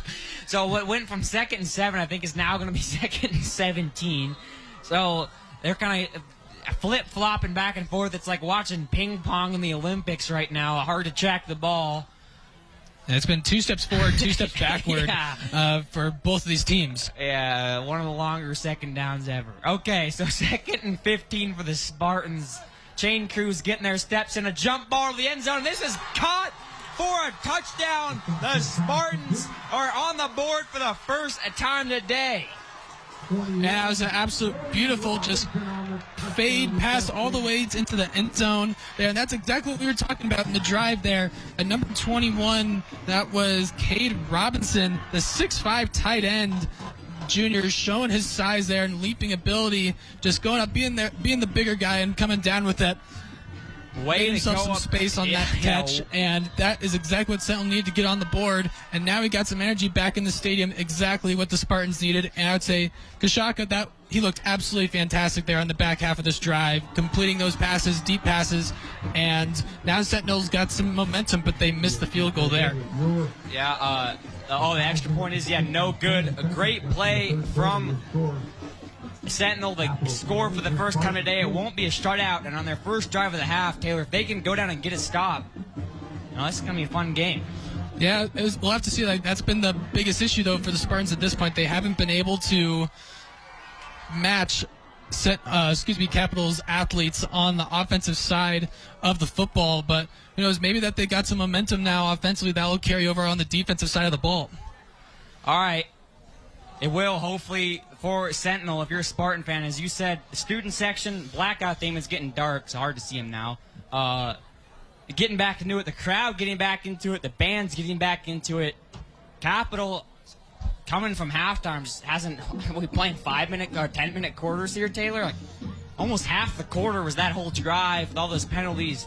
Capital's offense, they could be out of sync. So a big spot here where the Spartans get a stop. Capital's just going to want to go to the run game too. Yeah, I feel like this is when Capital's physicality is really going to start to take the game over. As, like I said, they are a running team at heart. They had over 205 yards rushing against Skyview, and they're going to want to continue doing that in the second half and try to make this game as short as possible. Well, it's still a 3-score ball game with that missed field goal, but it's a game football's played in 2 halves, Taylor, and that was a good drive for the Spartans. They overcame some tough penalties and a great catch. Kashaka kind of in rhythm now as the ball will bounce loose, almost dangerous. It's going to be recovered by Almquist. He's still on his feet across the 30, And, man, that Drew Almquist is a ball player. Could have been dangerous if no one jumped on that ball. Kickoffs are a live ball, but here comes the Capital Bruin offense for the first time in the second half. 3 passing touchdowns to Merrick Mahelish in the first half. We'll see if he can make it a 4th on this drive. Daniel Larson, as the ball boy, just threw a duck towards our referee there. I got to get a little bit better performance out there from the ball boys. Ball boy's going to need to be better tonight. But we'll see. Daniel Larson with 2 receiving touchdowns. He's on the far side. 1st and 10 at the 30. Sentinel just scored their first touchdown of the game. Bruins looking for an answer. It's a sweep to the outside. Almquist still on his feet. A flag flies late. The shifty sophomore, younger Almquist and Drew Almquist got 8, but this one's going to go backwards, looks like. Yeah, I was about to say, it's been laundry all over the place in the second half. It seems like every other play there's been a flag on the play. Yeah, they, in the first half, you never want to jinx it, Taylor, but the first half, we saw 1 or 2 penalties. Maybe our officials just remembered, hey, we do have them. We should be throwing them if we do see penalties, and this half certainly has been a lot more penalties. Obviously, though, you get late in the game as linemen, sometimes you start to do that kind of laser. Sometimes you start to hold. That's just how it goes. And we kind of, even a defenders in the secondary start to hold. So after a good first down play, it's erased by the holding penalty. So 1st and 20 for the Bruins, backed up on their own 20. Mahelish will keep it on the read option, and he's loose across the 30, still spinning his way forwards across the 40. It takes 4 Spartans to take him down, but Merrick Mahelish just ran for 20 yards and picked up a first down. Yeah, and Mahelish there, he might have injured one of his own players on that run as he ran right into the back of one of his own guys. But like I said, if you're in Mahelish's way, he's going to run through you. I think that's the lesson we learned on that play. Merrick Mahelish has his favorite Grizz players, Ryan Featherston. You know what number he wore when he was playing for the Grizzlies his senior year, Taylor? I'll give you a hint. It has to do with a legacy. 37, I would assume. 37, that's right. Ryan Featherston, he's out in East Helena now, teaching, I believe. So, supporter of the Bruin football program is Mahelish. Not on the same page as Larson, I believe, is the intended target, and that ball falls to the dirt. You need more plays like that if you're Sentinel, no gainers. 2nd and 10 coming up. That's a kind of surprise here that Helena has come out throwing in this first drive of the second half. You would think that they would just be running and try to drain the clock as much as possible, but they've been staying aggressive. As I said, passing the ball worked really well for them as the first half progressed, in particular as they got out to their athletes, but I thought they would be running it here, but so far not so much. A 2nd and long, a quick handoff down the middle, a handoff, and that's Almquist who gets a short play. Merrick playing a good game. You see, he's been a little beat up. Both quarterbacks have been a little beat up. I think, as you can see, number 2 on Mahelish, if you get a good look at him coming to the huddle, he's got some tape on his knee down there. I think that's why he had to come off earlier. It looks like he's bleeding, so Merrick Mahelish playing through it as a big 3rd down in the 3rd quarter. 3rd and 7. Mahelish, empty pocket, blitz coming, has to get off. He's hit hard, and this ball is going to fall incomplete. Pressure up the middle from Easton Reimers. That was another big hit that was taken by Mahelish there as he had to get his shoulder pad now fixed. But that was one of the best defensive drives I've seen from Sentinel. Like, they brought pressure on 3rd down, didn't give Mahelish any time to scramble out of the pocket. Immediate pressure right down the middle as number 7 there for Sentinel applied the pressure and forced the incompletion. That was Easton Reimers there on the pressure. Easton Reimers, a North Dakota State baseball commit, the Class AA State Legion Tournament MVP. He shut out my Helena Senators on Championship Sunday. He shoved. It was good to see as a punt here. Recovered by Allery. Reimers' dad was on the last Missoula Mavericks team to win a state championship, and then, of course, Reimers, when he's a kid, tournament MVP and wins it. Kind of a cool turnaround. He played so well, he got the North Dakota State offer. Something, it's kind of really great storyline there for the Missoula Mavericks. So now Sentinel going to get the ball back. They're down 3 scores, but the student section's back in it. Taylor, hold the phone here. Is there a gorilla down there? Maybe if we can. That's what it seems like. Get a shot of this. There's a gorilla. There's a gorilla in the stadium. I don't know what I'm seeing. Well, we got to focus on the Sentinel offense first, but there's someone's in a gorilla costume, man. Sorry, I got a little distracted there. Kashaka's got an empty backfield. It's going to be a tunnel screen, and it almost worked, but a great tackle. That's going to be number 15, Walker DeRozier. Shout out Walker, his older brother Curtis, a wrestler at the Citadel. Some tough kids in the DeRozier family. We're talking about state baseball. Walker DeRozier, Taylor. How about a walk-off bunt? First, the Missoula Mavericks in the state tournament, double elimination tournament. That's where Missoula came back and won. But a walk-off bunt, as we do have, it looks like Allery's getting stretched out for a cramp. But, Taylor, can you imagine that, a walk-off bunt? Yeah, I've seen that a couple times in some other state championship games back home, and it's just you don't expect it. It's not like the most flashy play in the world, but hey, if it gets the job done, it works. Yeah, Walker DeRozier did a backflip after that walk-off bunt in the state tournament. His walk-up song was "Hate It or Love It" by 50 Cent. You know that song? I bet I've heard it, but I can't put a finger on Those it. little "Hate It or Love It," the underdog's on top. I'm gonna shine. You know, it's about being an underdog. Walker. Similar to me when it comes to height, bit of an underdog. He's got grit. I love to watch him play. Kashaka, play action. He's got a man across the middle, and it's dropped. Incomplete. Looked like it could have been a fumble, but I don't think that ball was ever caught across the middle by Bridger Devlin. So, Taylor, Sentinel got to stop, and they got the ball back with a chance to make it a two-score game. But now a 3rd and long upcoming. This is going to be a big play. And that was a painful drop there by Devlin there. It seemed like it was an easy pass right there from Kashaka, and at that point, that would have made it a much easier 3rd down and manageable. But then when that drop happens, it makes it a much more 3rd down and long situation and putting Sentinel behind the chains. Yeah, and they've kind of been behind the chains. It's kind of a lot of 3rd downs so far today. Kashaka, one man on his right. He's going to roll out to his right. He's going to throw it. He's got a man, but this one will sail past Devlin. 2 defenders kind of in the area code, but Kashaka throwing on the run, couldn't find his man. And now with 3:42 left in the 3rd quarter, Sentinel ball on their own 28. They're going to send out the punt team. Yeah, that's a pretty disappointing drive there by Sentinel. It seemed like they had some momentum there. You get a touchdown, force pretty much almost a 3-and-out.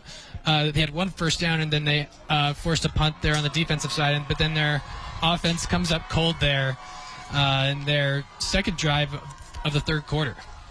There comes the punt. We saw that pretty crazy accidental fake punt run. This one not the same. It's going to go out of bounds. Generous spot from the referee. Somewhere here. He kind of came back. I was like, whoa now. Right at the 45, so good field position for Capital High, who did end up having to punt on their last drive. The Sentinel going to have to call upon their defense yet again if they want to stay in this one. I'd say it's only a matter of time before I feel like Capital's going to break open another big play, whether it's a run from Mihalish or another big pass completion to one of his athletic wide receivers. We'll see what happens here if they continue to pound it in the middle with the run. Well, Cole Graham, a guy who can do that on the right hip of Mihalish. Now DeRozier in motion. Mihalish will drop back to pass. Blitz coming. He's got Daniel Larson wide open across the 30, across the 20, and how about a triple crown of touchdowns for Daniel Larson? And the Capital Bruins continue to roll here in Missoula. And like I said, it was only a matter of time before another play broke out there in the secondary. Taylor Richardson. Look at that. Larson have a day. Like I said, he had 18 yards against Skyview. Take a look right here. Just another broken coverage right down the sideline, and that is one of the easier touchdowns that Larson will score in his career at this point. Just once again, another wide open receiver with nobody around them, and it's just a walk-in touchdown for number 5. Well, Mihalish with 4 passing touchdowns, 3 of them to Daniel Larson. Yeah.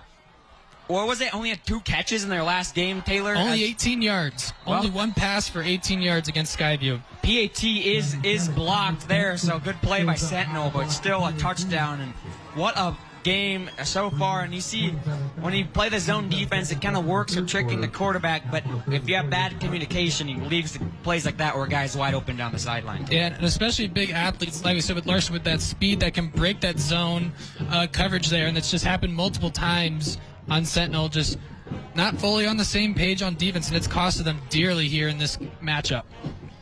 Yeah, what a career night for Daniel Larson. You see, handing out Player of the Week awards around the AA. I haven't seen stat lines from anyone else, but 3 touchdowns and some yards to go with them.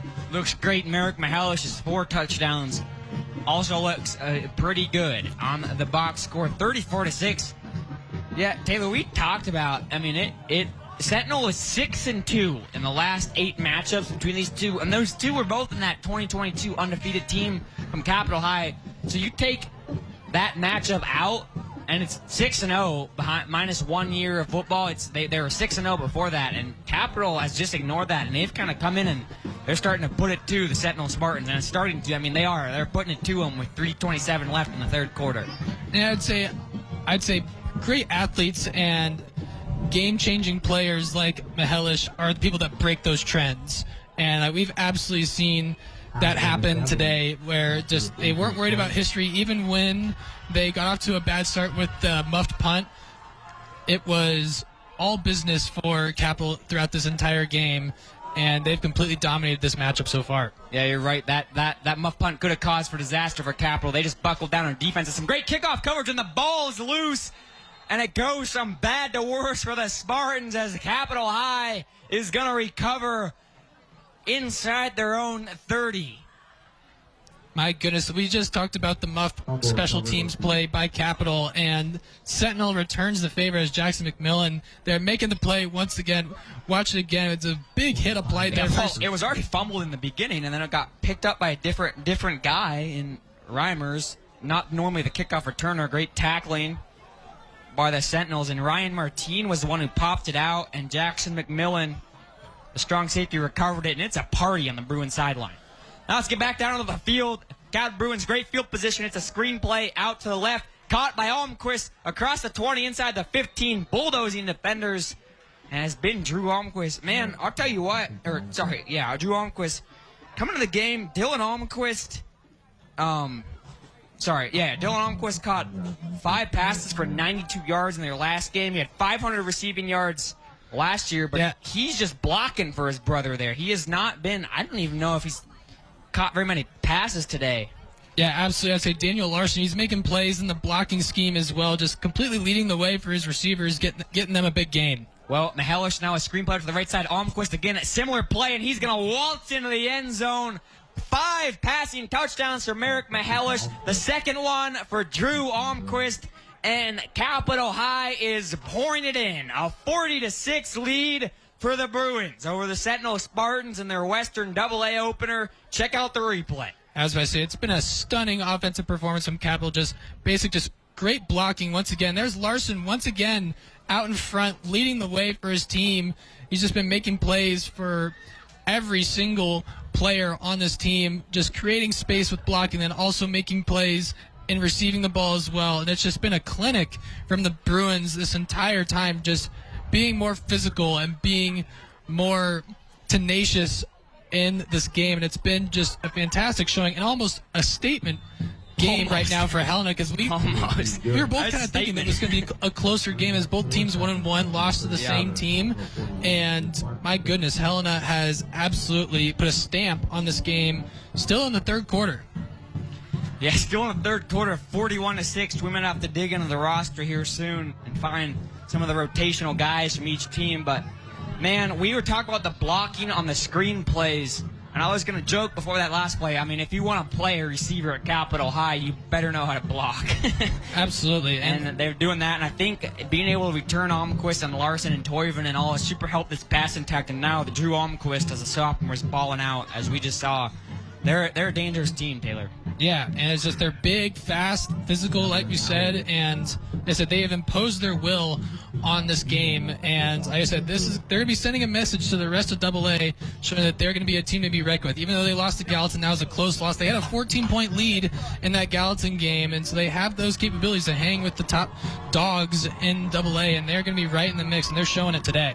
Yeah, I mean, you look at the top 5 teams in Class AA. Obviously, Bozeman and Glacier are 1 and 2. It's easy. Gallatin deservedly 3. And then you kind of look at 4 and 5 is between Capital and Billings West. After winning like this, hard not to put Capital up there. But Capital High, as we saw last year, team, like, even if they don't win those non-con games, you don't want to play the team with like their lineman size and their a running attack on their defense in the fall on a grass field in Vigilante Stadium. It was a good kickoff return for the Spartans. They muffed the last one. This one not so much. And some of their better field position of the day to start as Jackson Allery takes it out to the 34-yard line. I believe that was Allery. And it looks like Sentinel's still going to have their starters coming out, so not pulling anybody yet. I guess they're still in the third quarter. Third quarter, got a long ways to go. So we had a running clock now, T-Rich? I'm not particularly sure. It's 35 for a running clock, so. We are right there at 35. Well, exactly at a running clock here in the third quarter. Not quite what you have scripted here. Sentinel has a chance to stop that, but Capital High has taken it to the Spartans. Kashaka's still on the field. You talked about they still bring their starters out on the field, Taylor. Well, obviously, you know, you're losing, but your starters obviously have had some miscues on offense, or just not even that many miscues, just have struggled. So it's like the more minutes they get on the field, the better it's going to work for their team. As in front of us, we see the Capital High is warming up their backup quarterbacks. Yeah, and I would say for Sentinel at this point, like, of course, take it as a learning experience at this point, but then also just taking it time to just start ironing out some plays and just getting as much chemistry as possible with the time they still have remaining in this game, as we've got to go deep right here. The shotgun jump ball, and it's going to fall in and complete. And no flag. Allery's slow to get up.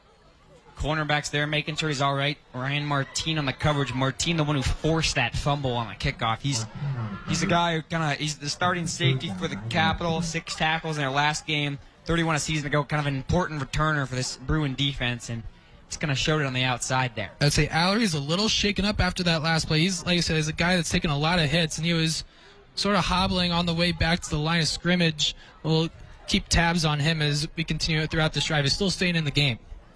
3rd and long, 3rd and 9 to be specific. A minute to go in the third quarter.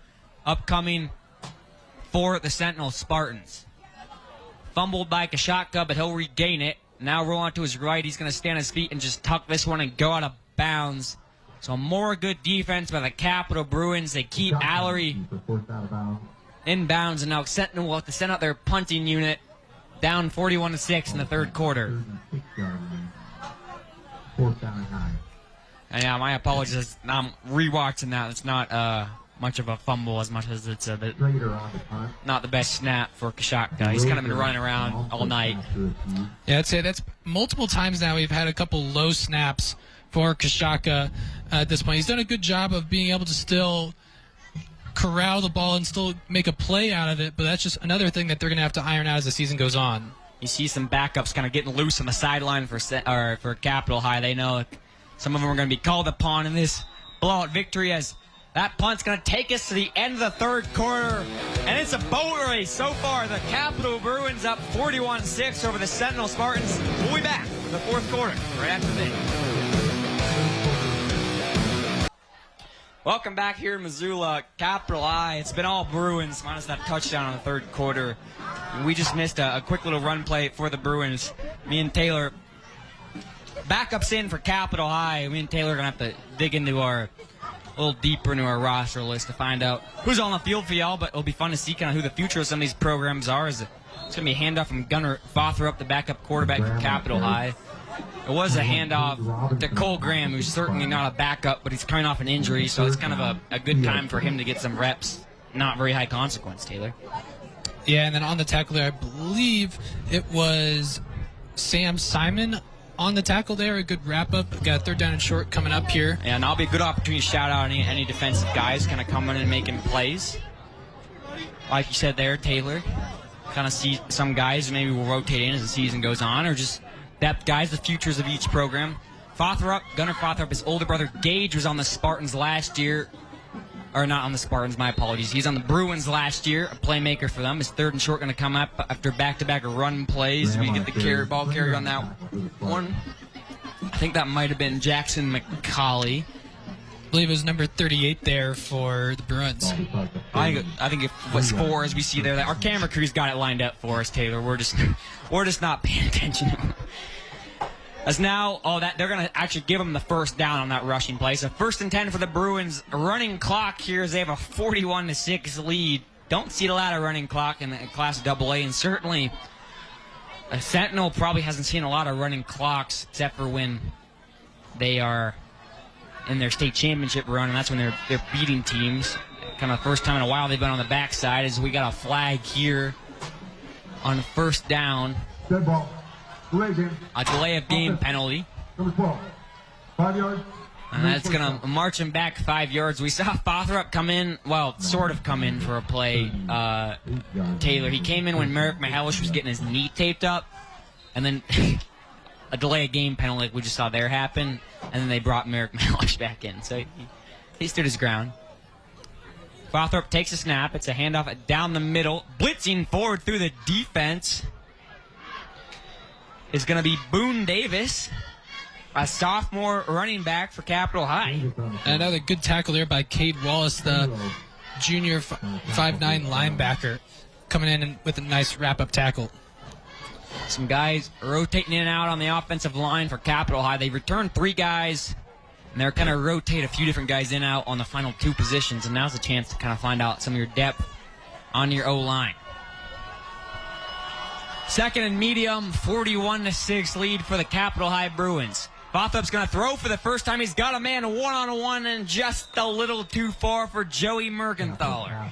I would say that was a pretty ball coming there on the down on the sideline there. Just a little too out of reach there, but hopefully you'll see as the quarterback gets more experience that long ball turns into completions down the road. Bothrup found Morgenthaler for a touchdown in their blowout win against Skyview last week. Kind of put an exclamation mark on that win for Capital High.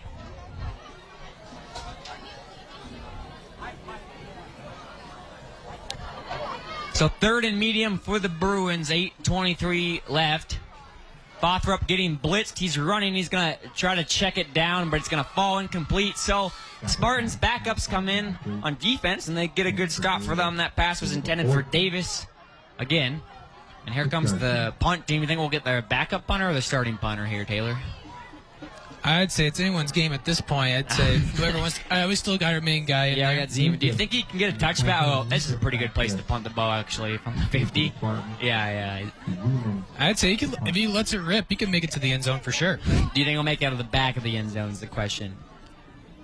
I would say front end of the end zone. It's going to roll into the end zone. Okay, it's going to roll in.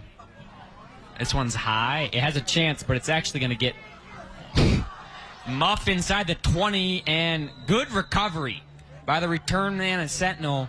Obviously, you never want to muff the punt. Key Rich, talk to me here. Looks like that was Theo Linepiss, the return man for Sentinel. Muffed it initially, but good job to jump right back on that. Yeah, so that particular punt had a backspin rotation. And Taylor, obviously we talked Class AA. We're talking who we kind of had in the top 5 teams this year. We have some standings for you around the state kind of coming to this game. Glacier and Big Sky both played well. Big Sky, not quite as tough as a schedule as you saw from Capital and Sentinel. They both had to play Gallatin. It was a really good team. Butte with a big game against Glacier tonight. I don't know if that's... I think that one's up in Kalispell, so it would be a tough win for Butte. Last year, though, Butte did update that team, and now let's check out the Eastern standings, T-Rich. Yeah, so Billings West off to a strong start, and Bozeman right behind them. Like we said, Bozeman and Gallatin, those are possibly like the top 2-3 teams right there. Then Billings West is going to be competitive as well. We really just see how that conference breaks out. Well, a handoff, a bounce to the outside for the Spartans. That's going to be Caden Athenis with the carry, a sophomore running back. Enough for a first down, Spartans. That'll be good enough for a first down. So, Sentinel, you like to see if you're Coach Dane Oliver and you're kind of seeing who's going to be the guys in the next couple of years to be able to call on some underclassmen, have them come in the game and move the chains a little bit is big. As the clock now at 6 minutes, and we're getting... Looks like Coach Mahalish is going to call a timeout. Quick shout out, my guy in for the Capital High Bruins, Fox. It's one of their defensive linemen. Look out for number 53. He could be a problem. He's in his senior year. Always good to see you talk about in AA football, especially Taylor. We talk about guys who are star players, and you've been around programs you play since they're sophomores, juniors sometimes, but a large percentage of guys who play AA football only play as seniors. So you always love to see guys who stick around and wait their turn, and then as seniors get their moment, get to come in under the lights and play for the first time.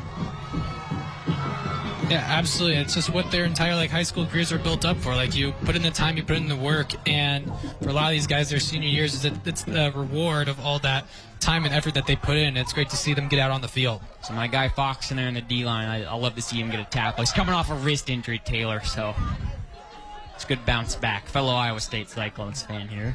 On the other end, Spartans, new quarterback in the game for Kashatka. Let's get the binoculars out. We'll figure it out after this play.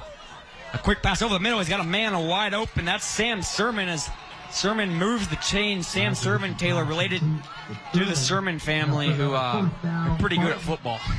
Absolutely. And then it was Boone Davis coming in for Capital with the tackle, preventing that play from being much further. As we look at the replay here, another really solid, tight throw across the middle. And like I said, another calm, cool, and collected tackle there for Helena. Meanwhile, back on the field, no, it's getting a little unruly down there as Tucker Laslovich, I believe, is Tucker Laslovich, the backup quarterback, just rushed for a first down out of the pocket. So always good to see for the Bruins. Obviously, Kashaka's not going to be around next year. Laslovich, only a sophomore playing, so if he is the guy who fills the role at quarterback, he'll be a 2-year starter, and that's what you like, especially when they go into their senior year. A guy who started for a year is always good in AA. Snap is low, and Laslovich makes a smart decision. Just kneel on it. There's another low snap here. That's, I believe, the third low snap that hasn't really costed Sentinel that much throughout earlier in the game, but this one it just too low, and then the quarterback wasn't really able to make a play on it, but just safe to live for another down. Smart play. Obviously, the offensive lineman, especially if I imagine it's the backup center now, obviously. You know, a little nerves coming out there, playing a varsity game maybe for the first time. As Laslovich take the handoff and run down the middle. I'll tell you what, Laslovich, Taylor, he's not afraid to go forwards. You know, lower his head a little bit. Yeah, he's got some wheels on those legs too, and he kind of burst right through the line of scrimmage. They're not afraid to run and duck it, and yeah, it was an impressive show of just running ability right there, right down the middle, showing his versatility on this offense. Oh, but lock in and see who's getting these tackles on either end. So might be some guys I know on both sides of the field. Third medium again for the Spartans. Laslovich delayed handoff, and he finally does. Good defense from the Bruins. That was going to be Cooper Sean with the run, the sophomore running back for the Spartans. And on fourth down, why not go for it here, Taylor?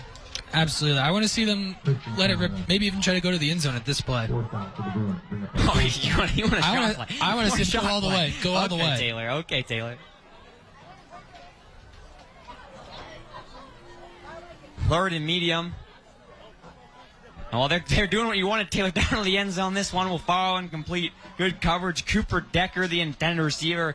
Capital High will take over. And yeah, on the far sideline, Sentinel High, tough game for them, but they get to rotate in some of their guys. For next week, obviously, we've seen a few players on Sentinel who've been banged up, including their quarterback, star receiver, Jackson Allery. One less quarter can really make a difference as the season wanes on, and so good to see their guys get some rest. And likewise for the Capital High Bruins, being able to rotate in the backups definitely helps guys stay rested. As Capital High offense take over 1st and 10, and clock still running. 2:45, 41-6 to lead. The Capital Bruins minutes away from a statement victory here in Missoula. After falling in their home Vigilante Stadium live on SWX, might add, last year, a 3-point ball game. This one has gone the opposite. Certainly revenge for Capital, as not even just for football. Obviously, a lot of these guys on the Capital Bruins are on that Senators baseball team that got upset by the Missoula Mavericks in the state tournament. Obviously, a lot of Missoula Helena back and forth battles and a lot of sports throughout the years, and this is a good for Capital High. This is a good revenge game. They can add one of the win column here. They'll start 2-1 in conference, or 2-1 overall, 1-0 in conference play with a loss to Gallatin. I'd like to say, Jack, just one thing. Just been looking over at the Sentinel sidelines as well. No one is sitting down at this point. They've all been supportive of each other and keeping their heads up. And it shows a good team culture at that point. Yeah, you're right. Shot cut. You can see number 1, the quarterback on the far side, upright. So are all the starters, obviously helmet off, but they're not, getting undressed, taking their helmet off and sitting on the bench. They're watching their young guys. Some of these guys are the little brothers of their players over there, or relatives, or just underclassmen. I'm sure they're happy to see them all play, cheering them on. And on the other end, obviously, Capital, it's celebration for them. They got to watch their counterparts do the same. And what a game it was for the Bruins. Merrick Mahelish, I might have lost count, but I believe 5 touchdowns for him, 3 to Daniel Larson, 2 to Drew Almquist. A rushing touchdown by Cole Graham in his return to the gridiron after missing the first 2 games of the season due to a hamstring injury he suffered in baseball. That's a great read option, kind of looking like Merrick Mahelish out there for the Brew Crew. Who's that? No, that's Carson Toivonen, who I believe is the younger brother of Connor Toivonen. But we got a holding penalty that's going to back us up. I'm not entirely sure why the clock stopped Taylor Richardson. Yeah, I was about to say. Pretty sure it's supposed to be a running clock here. But some good scores from the state. I saw Billings Central beat East Helena, and Manhattan scored late to go up 38-16 over Thompson Falls in the Class B ranks. Manhattan, second place in state last year. Talented football team over there. We'll have to pour in some more. I believe Helena High also beating Hellgate. I'll be curious to see how that Kalispell game's going, Taylor. We're too busy conducting a good interview here at halftime with Sentinel AD Josh John. It's great to hear from him. Now the clock's going to run, and this... Well, got another flag. Psych. There's going to be a flag with 13 seconds. I'm not quite sure what exactly the rules are running clock, but I just always thought the clock kind of runs throughout everything, Taylor. Maybe one more play for the Capital Bruins, maybe the victory formation for them. I was waiting to see if they're going to maybe get any other players in the game, it seems like, after taking that penalty. Yeah, we'll see. It's a great opportunity to get everyone who came into the game. Players lining up for handshakes. 41-6 win for the Capital Bruins of the Sentinel Spartans to open up Western AA. Once again, a great victory for the Bruins. Sentinel going to go back to the drawing board for this one. Surely some big games for them coming up. So this ought to do it. 13 seconds left. One last play with the running clock. Toivonen under center. He'll hand it off. Bounced outside across the 40. Spin move inside. Making moves happen is Boone Davis again. He's kind of been a juice energy off the bench. And that will take us to the final. And what a statement. Capital High comes into Missoula, and no doubts a 41-6 victory over the Sentinel Spartans here live on SWX. It was an absolutely entertaining showing from Helena as well. Just all the receivers and the running attack as well. They were making plays all over the field, and it was a pretty impressive showing. We'll come back with some final thoughts here live on SWX right after this.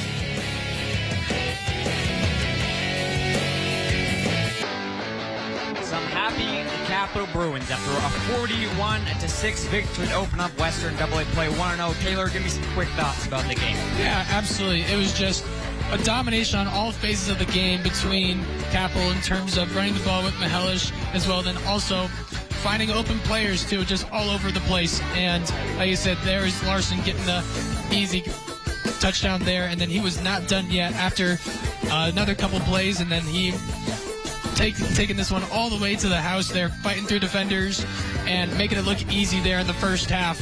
And it was a pretty impressive showing indeed.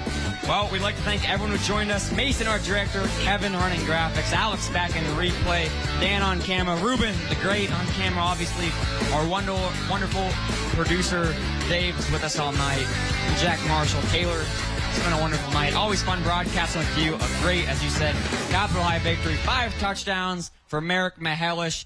Daniel Larson, obviously a 3-touchdown game, a big win for the Capital Bruins. We'll see you next time. Some volleyball coming up. Capital versus Sentinel, live on SWX. That's all we have tonight. Thank you for joining us, everybody.